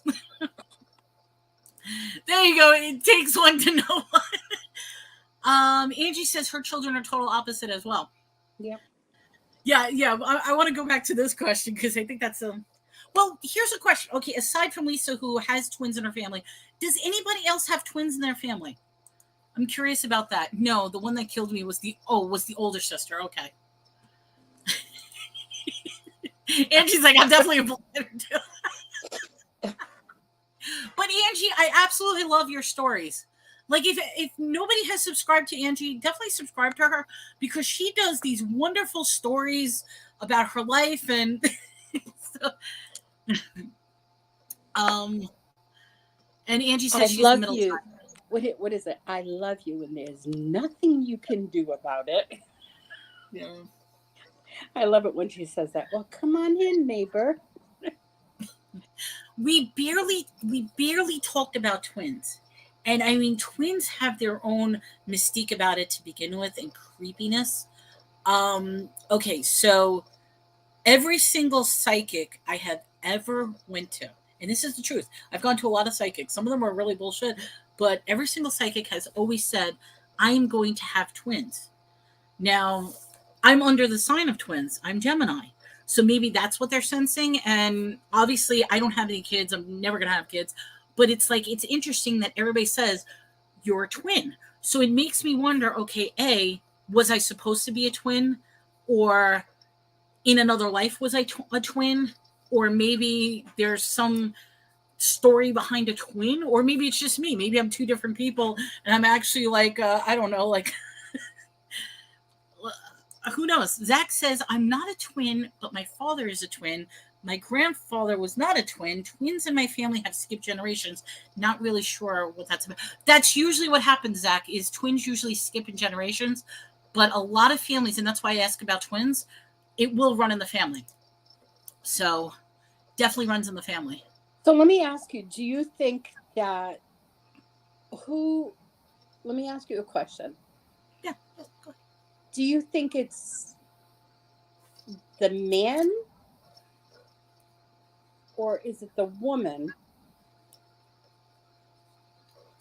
responsible for twins? Yeah.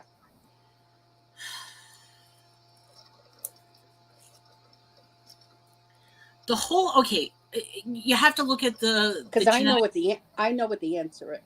Okay, I don't know the answer. I'm just looking at it from a genetic perspective. It depends if it is identical twins because, okay, the one set of twins is the exact same egg that at the point that it separates into two. And then the other set of twins is simply two different eggs being fertilized at the same time. So it would depend upon what you're talking about. But I mean, it's from the women's perspective, not necessarily the man, because, like I said, it's either one egg that during the zygote process separates into two, or it's actually the men's sperm wiggles into two separate eggs. Well, I can definitely tell you it is the woman. The woman has all the power about twins. It's not the male.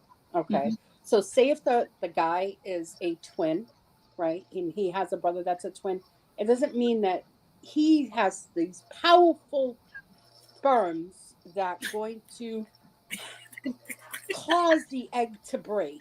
Like this powerful, people think that this powerful sperm is going to come, it's going to go all the way up, and it's going to see an egg and go poof and explode it into two to make two. No, it's about the woman. We have the power.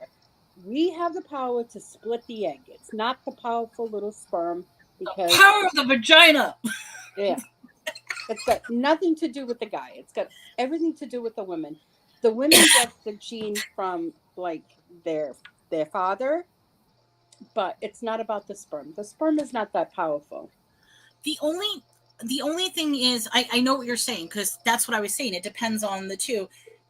There is a theory, and it's a new theory, that talks about how the egg is actually transmitting a psychic connection to the sperm. Because if you actually go through the whole...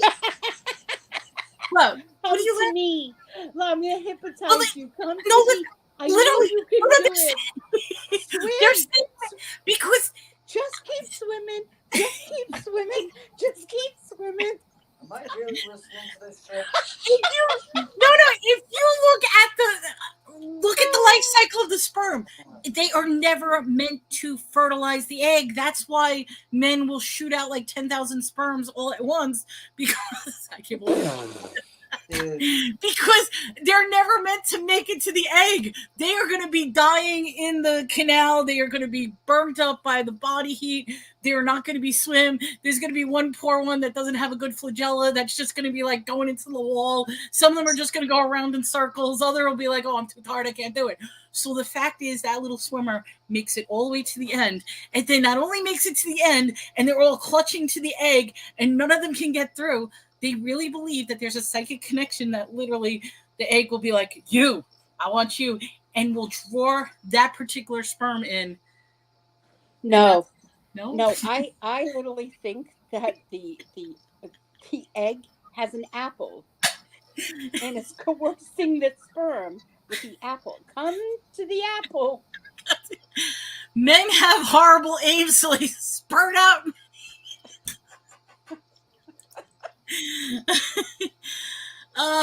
Yeah, Zach says medically it is women. Women are the reason. But like I said, when it comes to twins, there's the one egg that ends up during the will separate into two. That would be one set of twins. And then the other one is there's literally two eggs, and there's two different sperm, which will fertilize both eggs. What is it? I think I was supposed to have twins. I was supposed to have more children, but he didn't for whatever reason. I still like this. Men have horrible. I want to do like a little video of all these sperm going around. You got the sperm going, like put little voices, like something out of Look Who's Talking in the beginning with Bruce Willis. I think you should make, Dory from Finding Nemo as Right. the egg, and just her screaming out in a whale's mouth, a whale's voice. Just keep swimming. Oh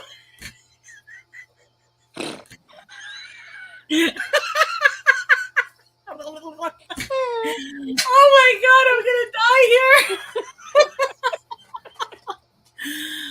You can do it. Just keep swimming. Tina's looking at me like, what the hell? What is wrong with But here's the question: how many people are actually getting this reference? Are you guys imagining this? Being a little sperm with a little tail, and Dory going, just keep swimming. Oh my God, what is wrong with us? And here comes the little, the ones that fight off the cells. Those are the little sharks biting faster. Oh my God, this is so bad. Hey, you put two people with two wild imaginations on a show, forget it. God. Oh my God. My head is killing me right now. My head is killing me. We love you, Tina. Oh my God, dude. Wait. We've only been on for 2 hours. Angie says, here we go, going around in circles again. We're just a bunch of sperms running around.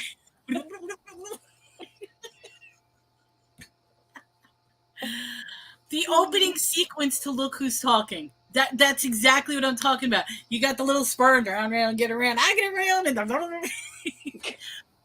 but yes, from a medical perspective, sperm are never supposed to go to the egg.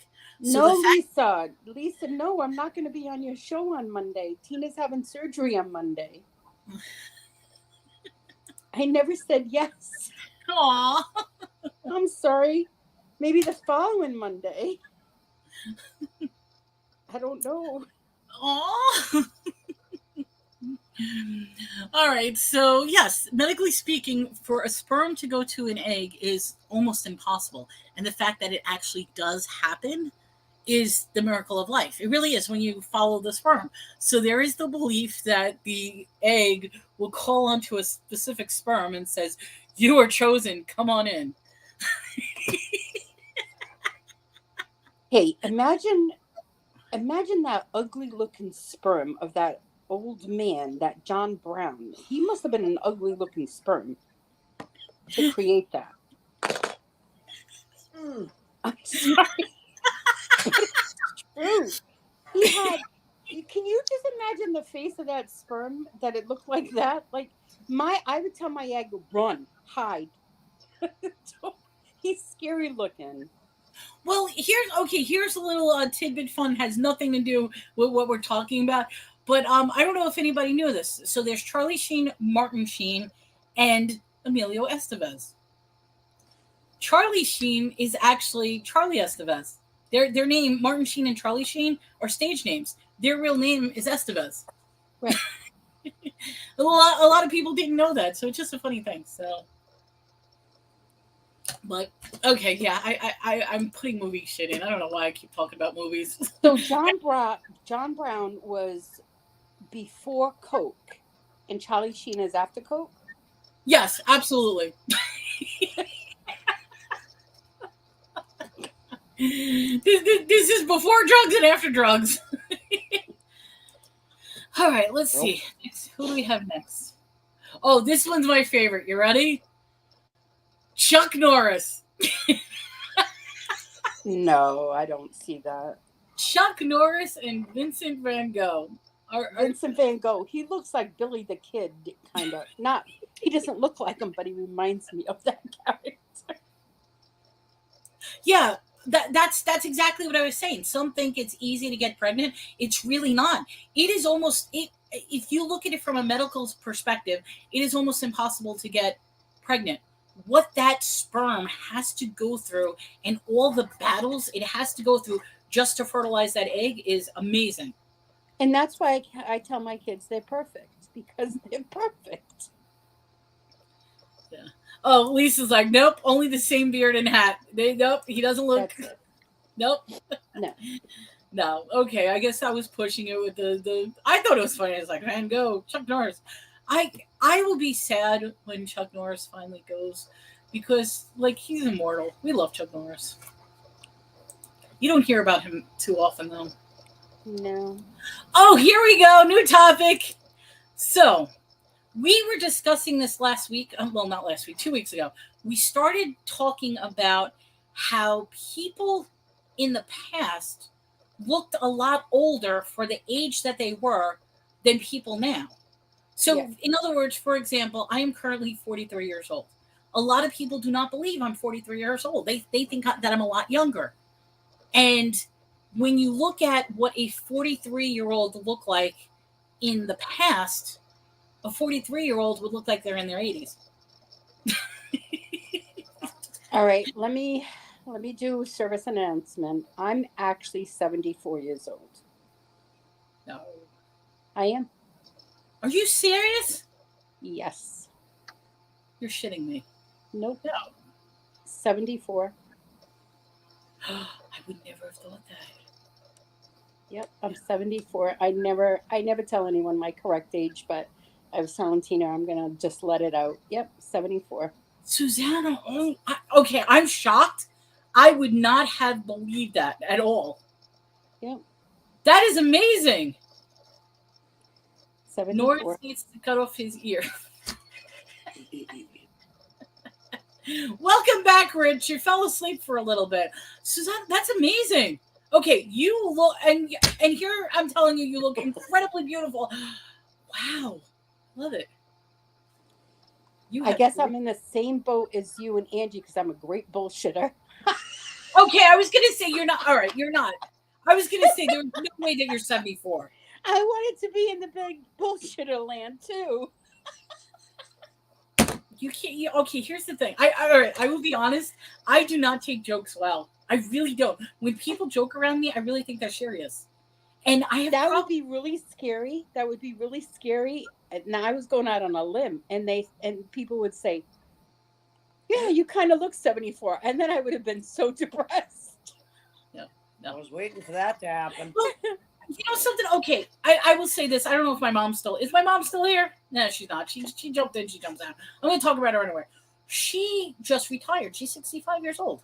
She just turned 65 in September. She looks very, very good. I've seen her. She looks very good for her age. Very, very good. I mean, okay. Yeah, I can't even go back. But it's like my mom looks really, really good for her age, and she felt so bad because she's yesterday for the retirement. My aunt took a picture of her, like where they were cheering, and she's looking at the picture, and I'm like, "That's a great picture." And my mom's like, "I look old in that picture." I'm like, "You don't look old in that picture." She's like, "I look really old." I'm like, "Mom, you're not old. You don't look." I mean, okay, for the longest time, when I was with my grandmother, my mother, and myself, they always thought that my mom and myself were sisters, and my grandmother was my mom. But that wasn't the case at all because we have good youthful genes. She looks younger and I look younger than I actually am. I can't wait till I get old. I can't wait till I'm old and then I can be like, because I think it would be great to be 65 and not look like you're 65. You know what I mean? Mm-hmm. So I think she looks incredible for her age. But Zach says maybe because times were harder back then and the people were harder and had possibly. But okay, so I'm going to show some pictures. You guys tell me, how old do these people look? You ready? We'll do the first one. How old do these guys look? Wait a minute. There's a number on there. They're only 17? No way. They are 17 in that picture. They look like they're in their 40s. They look like that they're going to their old school heavy metal band and they're going to be rocking because they are the dad bobs that had a whole... That's what they are 17 in that picture. They do not look 17. Not at all. No, not at all. Not at all. What did you? I went out to see if I could get meals. Oh, Rich, you need somebody, and they gave you a pair of roller skates. He gave them a pair of roller skates. They want you to go get your own food. You gotta go to Sonic and have them roller skate down. So yes, these guys are 17 years old. Oh my god. All right, let's see what else. The next one, here we go. Here's a 21-year-old. Get out. In 1970, No 21 years old. Which, okay, so this tells me what is different. Okay, I honestly say this, all right? I have a theory, and I will say this. You guys could disagree with me, but I will say this. I really believe the food is totally poisoning us. I really do. Our food is completely poisoning us, that it's making us younger, reverting backwards. It's poisoning our bodies. That's why so many people have like really weird disorders and chronic conditions and stuff like that. So back then, when food was more wholesome, I believe that people aged differently than they do now. Part of it, I think, is the food. The other part of it is I really, really believe, and I hate to say this, that there is a time dilation. I will say this. I'm saying this is my opinion. I believe that there is a time dilation, that time is not working as it did back then. Because do not tell me that that's a 21-year-old. I don't believe it either. I do not believe. Yeah, food was more natural back then.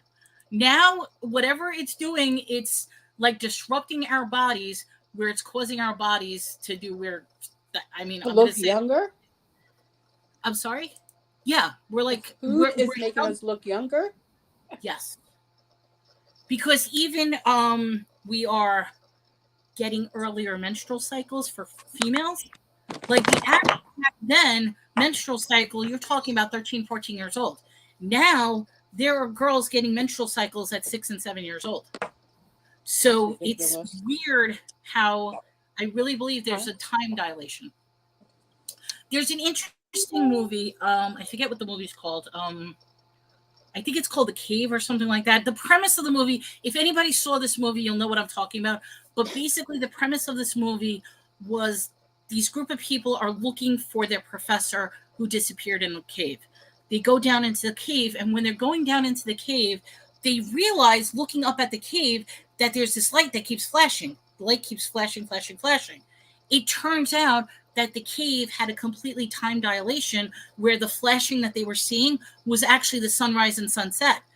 What seemed to them to be only 5 minutes was like 5 years outside. And I almost feel like that's where we're at now, that's why things are weird lately. That's my belief. Who knows? It's exciting. I'm off the wall on this one. I probably lost people, but I just think time doesn't exist correctly anymore. So that's my belief. All right, let's go to the next one. How about this guy? Sparky Anderson at 42 years old. Is that Ford? I'm sorry? Is that? Gerald Ford, the ex-president. Is it? I don't know. I think so. I thought the middle guy was Sparky. Oh, I thought that looks like Ford. Well, either way, do any one of these three people look 42 years old?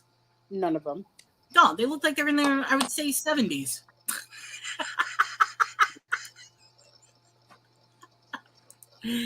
What do we got here? Oh, okay. Remember Richie Valens, La Bamba? He died in a plane crash, 17 years old. That is Richie Valens. Oh, wow.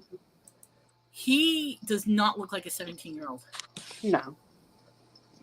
No, that is not a 17-year-old. I'm sorry. I mean, I would love to hear what you guys have to say in the chat, but that is not a 17-year-old at all. So, what is... Oh, that is so weird. What? No, I got a new little check mark on the... I don't know. I was looking at the chat for a minute, and there's like this weird little check mark with the blue. I've never seen that, so I don't know what that means.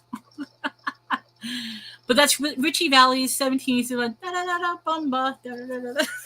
Yeah, no, he does not look 17 at all. And that was the day music died. It was Richie Valens, Big Bopper, and Roy Orbison, right? The three of them. That was the day. Yeah, the plane crashed. That was so sad. Okay, that's the day. He doesn't look 17. Yeah, he doesn't, Zach. Let's see who else we have. Same age. Archie and Brad Pitt. Wow. Archie Bunker. That to me is amazing. When you look at Archie Bunker and Edith, or I don't even remember what their name. Whatever. All in the Family. Well, yeah. Well, they were actually young. They were not old. I mean, nowadays you look at them, they look like grandma and grandpa 70, but they weren't that old. Really? When they did the series. I thought they were older. They were. Why do I want to say they were in like their 40s and 50s? They looked like they were in their 70s. Wow. So it's weird. Wow. Oh, this one, Earthquake. This one I out. can't believe. 26 years old. That man looks like he's a 50-year-old retired old man. Holy. Mm-hmm. Yeah, 26 years old. No. And like I said, if you go through old hockey cards, baseball cards, like from the 70s, they all look like old men. Yeah, to me that this looks like he's on retirement, that he's been wrestling his entire career, and he's just coming out of the woodwork just to celebrate that I used to be a wrestler. No, that's what he looked like at his Buddy Holly. That's what it was. Hi, Christina. Christina's in the house. Christina. She loves my new hairstyle.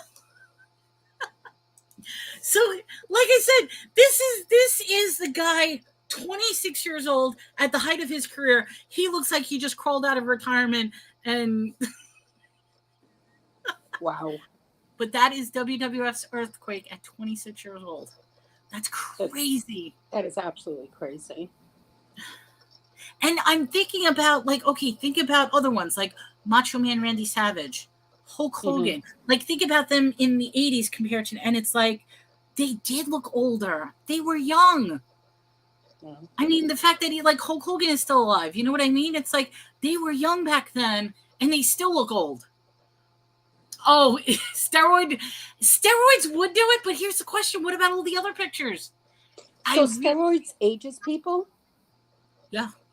Do they? Yeah, because look at all the big muscle men now. They look older. They really do. Mm-hmm. Yes. Let's see. Here, another football guy. 29 years old. That is that right. Nitschke? Ray Nitschke, yes. Nitschke? I don't even know how to pronounce it. Yeah, he's a football player. Number 66. Look at how old that guy looks at 29 years old. He literally looks like he's grandpa taking his little grandson to a football game and rooting them on. But he was a professional player at the time. Yeah, he does look 50. Mm-hmm. So the question is, was it steroids? Was it the harsher life? Was it the food that was different back then? Was it some weird time dilation? I mean, what I talk about time dilation simply because, okay, let's tie into some really wacky beliefs about the timeline. We talked about the theory of the Mayan calendar when it ended, which was supposed to be 2012. 2012 was also the time when CERN turned down their Hadron Collider. So what happened? Right back. Oh yeah, that's fine. I'm gonna be blabbering on, and you guys could say, Mel, this is total bullshit. That's fine. Remember, these are just strange theories. I don't necessarily believe it, but I'm just looking at it. What happens if all of a sudden, between the Mayan prophecy, between turning on CERN, between the whole Matrix idea, what if time is no longer the same process as what it was back then? What the hell was that? He's like, "Roar!" That's me moving. Oh, Tina, how are you feeling? I'm doing okay. Oh, we miss Tina. We can't see her, but that's all right. We hope you feel better. Thank you. But yeah, I want to know what happens if time is completely different. Because tell me, guys, have you ever noticed that some days seem a lot longer, or some days seem a lot shorter? What happens if we really are in this weird, twisted time loop that just time doesn't make sense? There's the whole theory that the circular theory, string theory of time, that that's how you get time travel. I don't know. We will need to adjust our watches big time. Oh, speaking of which, daylight savings time. They're when is that? It's coming up, right? Or did it already happen? I don't know. Did we do daylight savings time already? This week, I don't even know if we did it or not. It was supposed to be the end of it, but it never got passed in the House. It got passed in the House, but not the Senate. So as a result, we keep doing daylight saving, except for Arizona, and there's another state that doesn't participate. But whatever the other state is. I'm just letting you know I'm back. Oh, okay. Welcome back. He probably made $20,000 a year max back then. Yeah, and Wow. and right now he would probably be making millions. Yeah, that's another thing. That's another thing. Absolutely. I was reading an article that Beyonce got paid $30 million for a 2-hour premiere, like a 2-hour thing, and somebody was breaking it down as to how much per second that is, or whatever. It's like 4,000 per second, and it's like, who needs that much money?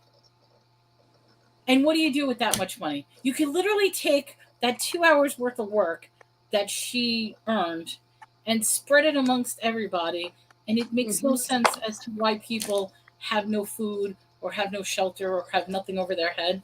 And it just makes you realize how horrible this world is, if you think about it. I don't like Beyonce anyway. You're like, I like her anyway. I don't like her voice. I don't like her as a person. Note to self: apply for adoption.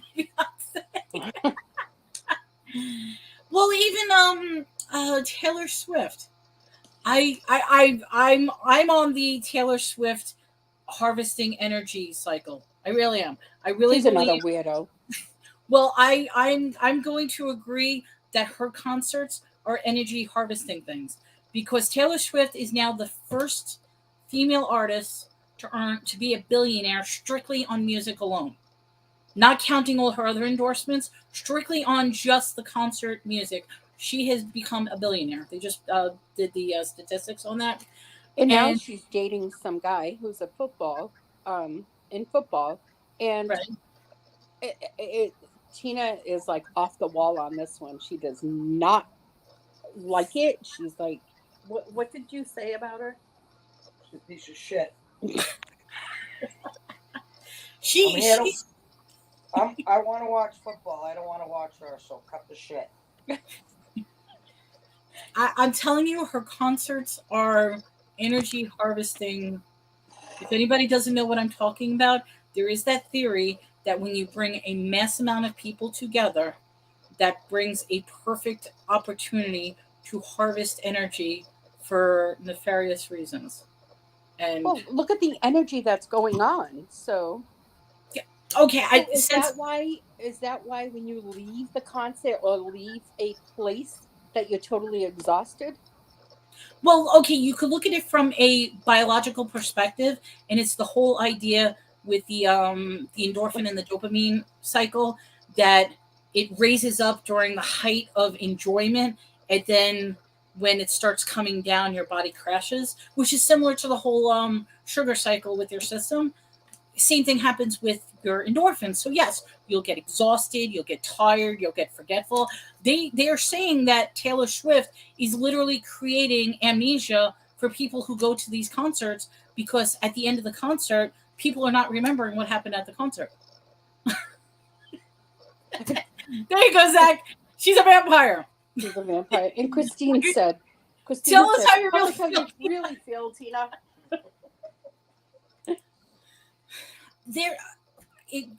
I know this is a crazy theory, but there is the theory between positive energy and negative energy and how it has different frequencies.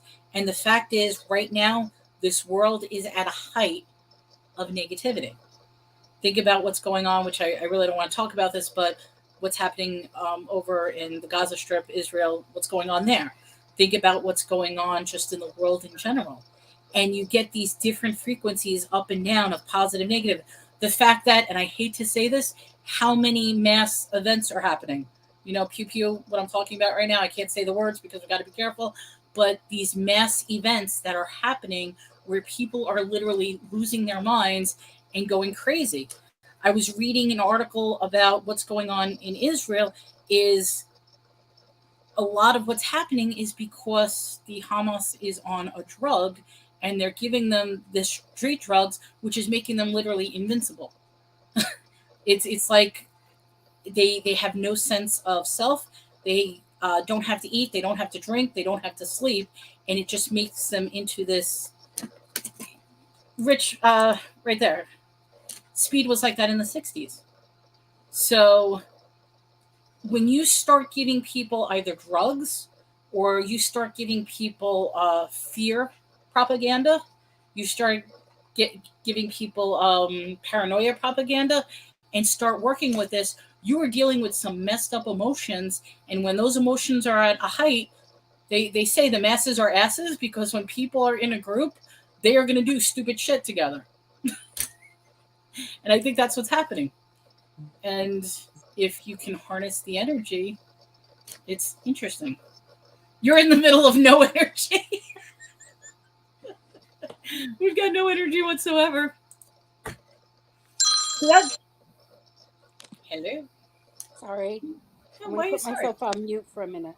Go put yourself on mute. Zach. Ring ring. Hello. Hello. Oh, I got a message. Oh, that's cute. All right, somebody sent me a message. Sorry about that. So, what do you guys think about the whole energy harvesting? I think that's crazy. A person is smart, but people are dumb. And psychologically speaking, as a group, and there's been many testing about this, is even if you think something is morally wrong, you're going to conform to a group ideal as opposed to conforming to what your belief is. So they did so many psychological studies. They did a psychological study where they were talking about something that was like the length of something. So, okay, so here you have a pen. You have a pen, and then you have, I don't know, let's just say you have, here, I have this too. And they would do a comparison, and the group would say, okay, what do you see? And the group would be like, oh, I see two pens. And there would be like one confused person, what do you see? And in their mind, they're like, I see a pen and I see a scissor. But then they're confused and they're like, no, it's two pens. So you can actually manipulate somebody based on the root, where even though you're physically seeing a pen, a scissor, by the end of the day, you can convince them that you saw a pen simply because the other group, other people are saying that it's something different, and they don't want to be the outcast. They want to conform to the group. And there's some really, really interesting studies on that. Rich, perfect example. I know a lot of our topics go back to this, but World War II is a perfect example of a lot of manipulation, psychological warfare, and things that were experiments. And some of the experiments and atrocities that were done then, it's very, very, I'm not saying, I'm saying from a psychological perspective, it's very interesting, some of the case studies that came out because of what happened back then. Mm-hmm. True, especially conform to fear. Emperor's New, yeah, Emperor, that's a perfect example where the little kid's like, he's naked, and everybody, the Emperor's New Clothes, it's, no, I'm wearing a invisible cloth and it's beautiful, and the little kid's, haha, he's naked. But yes, you can change an entire group core philosophy if you manipulate them the correct way. I don't care what drugs they are on or who taught them. But that's just it. I mean, drugs have a very interesting way of changing your behavior. And I mean, okay, I will have to say this, and this is just something I want to, if anybody has an opinion on this or this and that. When somebody is manipulated because of drugs, so like for example, if, and I'm not talking about whether or not they shouldn't be prosecuted or anything like that, but if somebody is under the influence of certain drugs, is it necessarily their fault? Yes. Because they initially took it. What if they didn't initially take it? What if it was something that they were poisoned or this and that? You know what I mean? It's, and I'm not condoning taking drugs, or I'm talking different scenarios. So just a different scenario. Say, I'll give an example. You're a diabetic. They put you on diabetic medicine. You're in a car. You have a reaction because your sugar crashes and you get into an accident. So now one could say, well, they knew they were diabetic. They knew they took drugs. Is it necessarily their fault because their sugar crashed and medically? You know what I mean? I always sit on the fence on that when it's an accident versus intentional. You know what I mean? That's two different things. An accident and intentional. I mean, that's... But it's a sensitive topic. I mean, me going to a bar and having 12 drinks and then deciding to get into a car and then something happens. Oh yeah, that was on me. That's the person's fault. Correct. However, okay, same example. Me going to a restaurant, but I just started new medication because I'm having medical issues. I start taking it, not realizing what it would do to me. I get behind the wheel. I pass out behind the wheel, go into a medical crisis, and then I end up hitting somebody. See, in that case, it's still your fault because you didn't do the homework on that medication. I understand that medications are going to do different things to you, but you should do your homework before taking something. Right. Now, but then again, if someone gave you something without knowing, yes, that is definitely what Cece just said. Then you're a victim. Yeah. But if you take it and you didn't do your homework on it, for me, I'm thinking that's your fault. But if you take medication and that medication says that it may cause drowsiness or adverse reaction or whatever, you know what? Don't get behind the wheel. Here's another interesting thing, though. There's so many legalese involving medications. Like if you look at any single medication, they'll say side effects include this. It's almost as if they automatically put every single side effect that could potentially happen, which is a good thing. But like, let's look at something as simple as maybe aspirin. You take aspirin. For most people, you can take aspirin and it does absolutely nothing. For other people, they can be like deadly allergic to aspirin. They take it, they get behind the wheel not knowing that they were allergic to it in some way, end up having so I mean, that could be a very, very interesting debate. And I know we're totally off topic, which is okay, but hey, that's what happens. Anything you choose to do is your fault. Yeah. You know, even like you said, the aspirin. Okay, if you're going to take aspirin for the first time and you don't know, or any medication for the first time, and you don't know how it's going to how you're going to react to it, then take it while you're home. And then they do that because of reported effects from clinical trials. But see, you know something? If I could just say something about Christina, sometimes medicines are even worse than what they're trying to cover up. Like, I mean, the symptoms that you would get from that medicine is even worse than what they're trying to alleviate. But I'm sorry, go ahead. What if you're at home? Yeah. You take medication. Yeah. You fall asleep. Yeah. And the house burns down because of you. That's happened before. And then you have insurance for that. But what if someone else gets killed or something? It's a 3-family house. You're dead. So how you don't die? The people downstairs die. The people above you die. Are you responsible for their death? You were at home. You took the medication at home. And Rich, do you think that the hockey player should be charged with murder? I do not. if you are playing a sport, if it was done intentionally, yes. If it wasn't, no. I think you're talking about the guy that just got his neck sliced Like- with the Yep. yeah. I honestly, I don't think he should be charged with murder. However, I didn't see the footage or know the story. However, if they got into a brawl, like, you know, like hockey players, they go up and like, hey man, push him, and then did something like that, then yes, it should be. And that's a very, very gray line. If they're just simply like same thing with like football players, if they're simply just tackling each other or trying to get the, I don't think that's murder. However, I've also seen players that will elbow a guy, punch a guy, push a guy, then yes, they should be. That is why the risk is on you, so you need to understand the risk. Yeah. But you never know what's going to happen.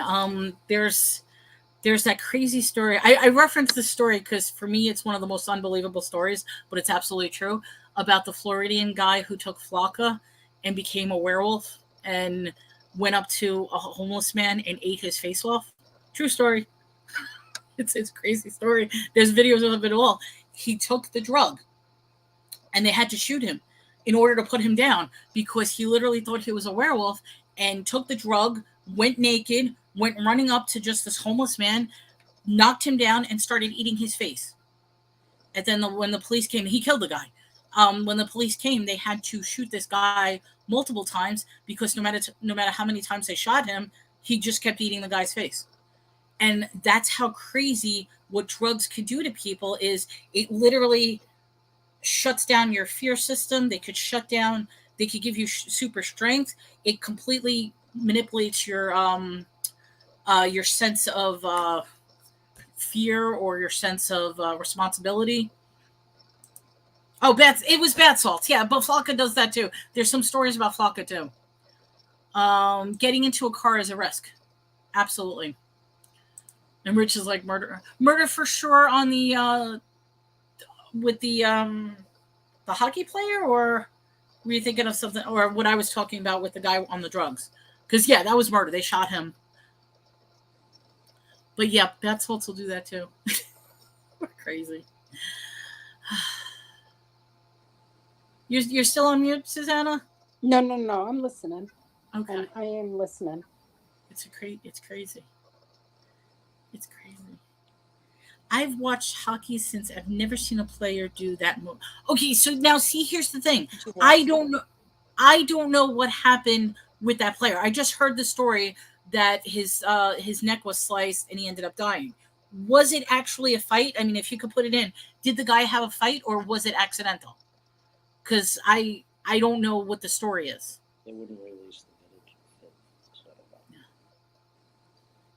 I guess Tina's saying that they wouldn't release the footage. I didn't see the footage on it. You didn't see the footage? No, on because it. they took it down, obviously for respect for the family. But I'm curious, what are people saying for the people who did see it, or what are the behind the scenes? Are they saying it was accidental or intentional? Because that's an interesting question. I didn't hear enough of the story, so I didn't follow. I just heard that yeah, he got his neck sliced, and I mean what's with all the stories of the football guys that are collapsing as well. They're all getting the heart issues, and they I mean that's another thing. It's like the one guy, I forget what his name was. It was the first guy that passed out on the they're saying that he actually died, and now it's a body double that's going around. I just can't think of his name. But you're going to hear a lot more, and I think it's other reasons. I don't necessarily think it's, but you're going to hear a lot more stories of football players, of basketball players that are just literally heart attack while they're playing, and it's sad. There's a lot going on right now. Sensitive subject. I'm sorry. No, it's not. I don't know much about it, so that's why I'm not saying. Yeah, I don't. Well, that's what I said. Like that I don't know the story of. I just heard about it. I don't know the details about it. So apparently, a freak accident. Yeah. And I think there's been too many freak accidents lately. There's way too many things going on. So I think, you know what I think we need to do? Wait, do I have any more old people? I have no more old people. That was the last of my old people. I have no more old people. We live in a strange world for sure, and it keeps getting weirder. Oh, you need to see the video. He kicked his skate at the player, but did not mean to. Okay, if he did that in anger, yeah, that's questionable. Yeah, if he did it in anger, yeah.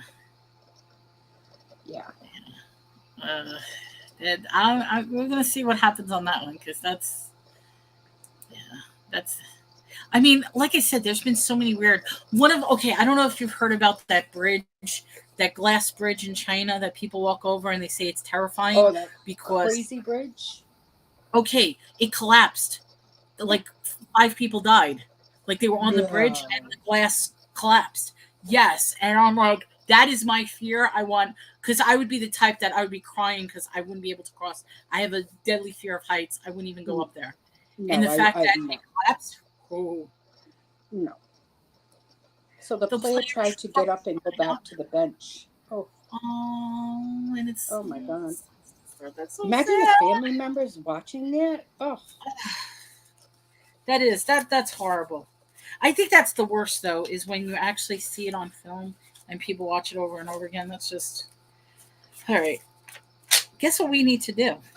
Pick a subject for next week. We need to pick a subject. How did you know? Because okay, guys. It's the part of the show that when you say that I know that that's coming. That is coming. Okay, guys. All right. I will say this. I gotta inform.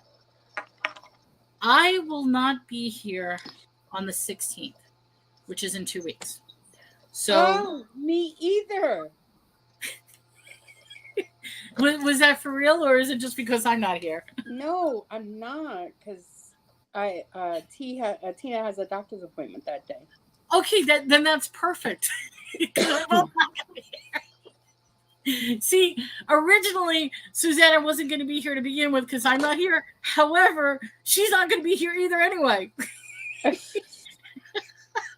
But that's going to be on the 16th. However, we will be here. I'm hoping we're here next week. No issues going on next week. Next week is good. Yes. Next week. Yes. Okay, so the 9th.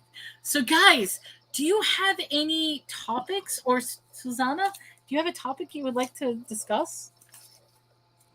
Something interesting?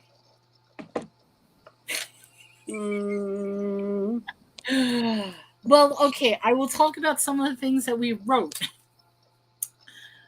Giants, cave writing, The Simpsons and subliminal messages, Nostradamus, Mandela effect, flat earth, dreams, diseases, food illnesses. Eventually we'll have to go back to miracles and healing. Oh, subject, Rich said, serial killers. Oh, that could be serial killers. Yeah, but you know something? There's so many serial killers. That's the problem. Past lives. Let me write some of these down. Past lives, serial killers. Hey, if we're doing serial killers, I would love to do one on cults. That's a sensitive topic, cults. I can show pictures of my freezer. Freezer? Why, you chopping up bodies, putting them in the I call it my Jeffrey Dahmer freezer. It's so big. Oh, you have a big freezer? That's what you mean, chopping up the bodies, putting them in the freezer? Oh, my God. Oh, my God. Oh, serial killers. Well, see, okay, I have a friend whose channel is nothing but serial killers. And it's very interesting because I watch all the shorts. It's like, there are some really good, weird stories. Religious trauma ties into cults as well. Zach, I agree with you 100% on that. I want to do flat earth. You know I want to do flat earth. religious. You know something? I almost, Susanna, why don't you pick one? But I really like religious trauma and cults. That's going to be a painful one. Oof. That might be something later down in the line, but I like that idea. So I don't know, maybe serial killers. You want to do serial killers? I think serial killers would be a really good one. I'll educate you. You're going to educate me? Educate me? Why? You're going to show me what a serial killer is? Yep. Yeah. I'll show you a serial killer. I'm going to go in my closet and grab all the cereals we don't eat and kill them all. If anybody, okay, I will say this. I did a story recently, and it's actually a true story. So I don't know if anybody realized it was a true story. And it talked about meeting a serial killer, because what ended up happening, the person was 16 years old, needed to babysit for her girlfriend's brother-in-law. Okay, so she's with her girlfriend going to babysit brother-in-law. When they were at the house, the brother-in-law comes home, and the person felt so uneasy about them being wanted to leave, tries to escape. The brother-in-law takes a knife, tosses it at the door, and the knife goes right past the face into the door frame. And the person ends up escaping and running away. 1 week later, that brother-in-law gets arrested for killing a sophomore at the local college. And it turns out that wasn't the first person that they tried to kill. So really, really creepy story. And it's a true story. So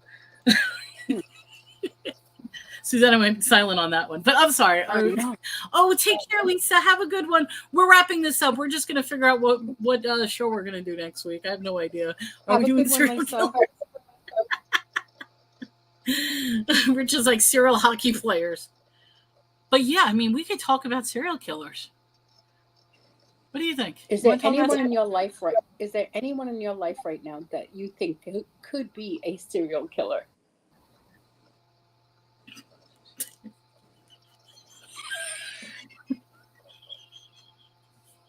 I can't laugh. I'm sorry. No, there's no serial killers in my life. What? What's the matter? Why is she going silent? Because my daughter's about to walk in the house. Hold on. We're ending the show anyway, so that's okay. Does a mob hitman count as a serial killer? Yeah, because they're being paid to kill multiple people. We could tie into the mob as well. That's an interesting thing. Jack the Ripper. All right, guys. Brain dead presidents. Yeah, we're not doing brain dead presidents. We will figure out what we're going to do. Look, you want to do serial killers? I think. I think so. Yeah. Okay. We are going to discuss serial killers. Now, this is a very, very broad topic, but I think we'll make it fun. We'll try to not make it like a Netflix series. So, guys, next week we're going to be talking about serial killers. Same time, same place, with Susanna. Anything final you want to say? She wants to be with her family. I think that's what it is. She's like, shut up, wrap the show. Let me be with my family. My daughter just walked in because I made soup yesterday. So my daughter's picking up. Oh, hi. We're going to end the show this way you can be with your daughter. Everyone, have a great day. Thank you so much for being here. You will see us again next week. And just a quick thing, Reseller Marathon is this weekend. So give support to all the resellers. As far as me, I'll be on at some point, but you're going to see me a lot less with shows. I'm going to try to make as many shows as possible. Also, give it up for Wendy. Send her a note. Make sure you say hello, because she just got out of the hospital, and she's on her road to recovery as well. But I want to thank everybody for coming in. Have a great day. We will see you next week. Have a good one. Ciao.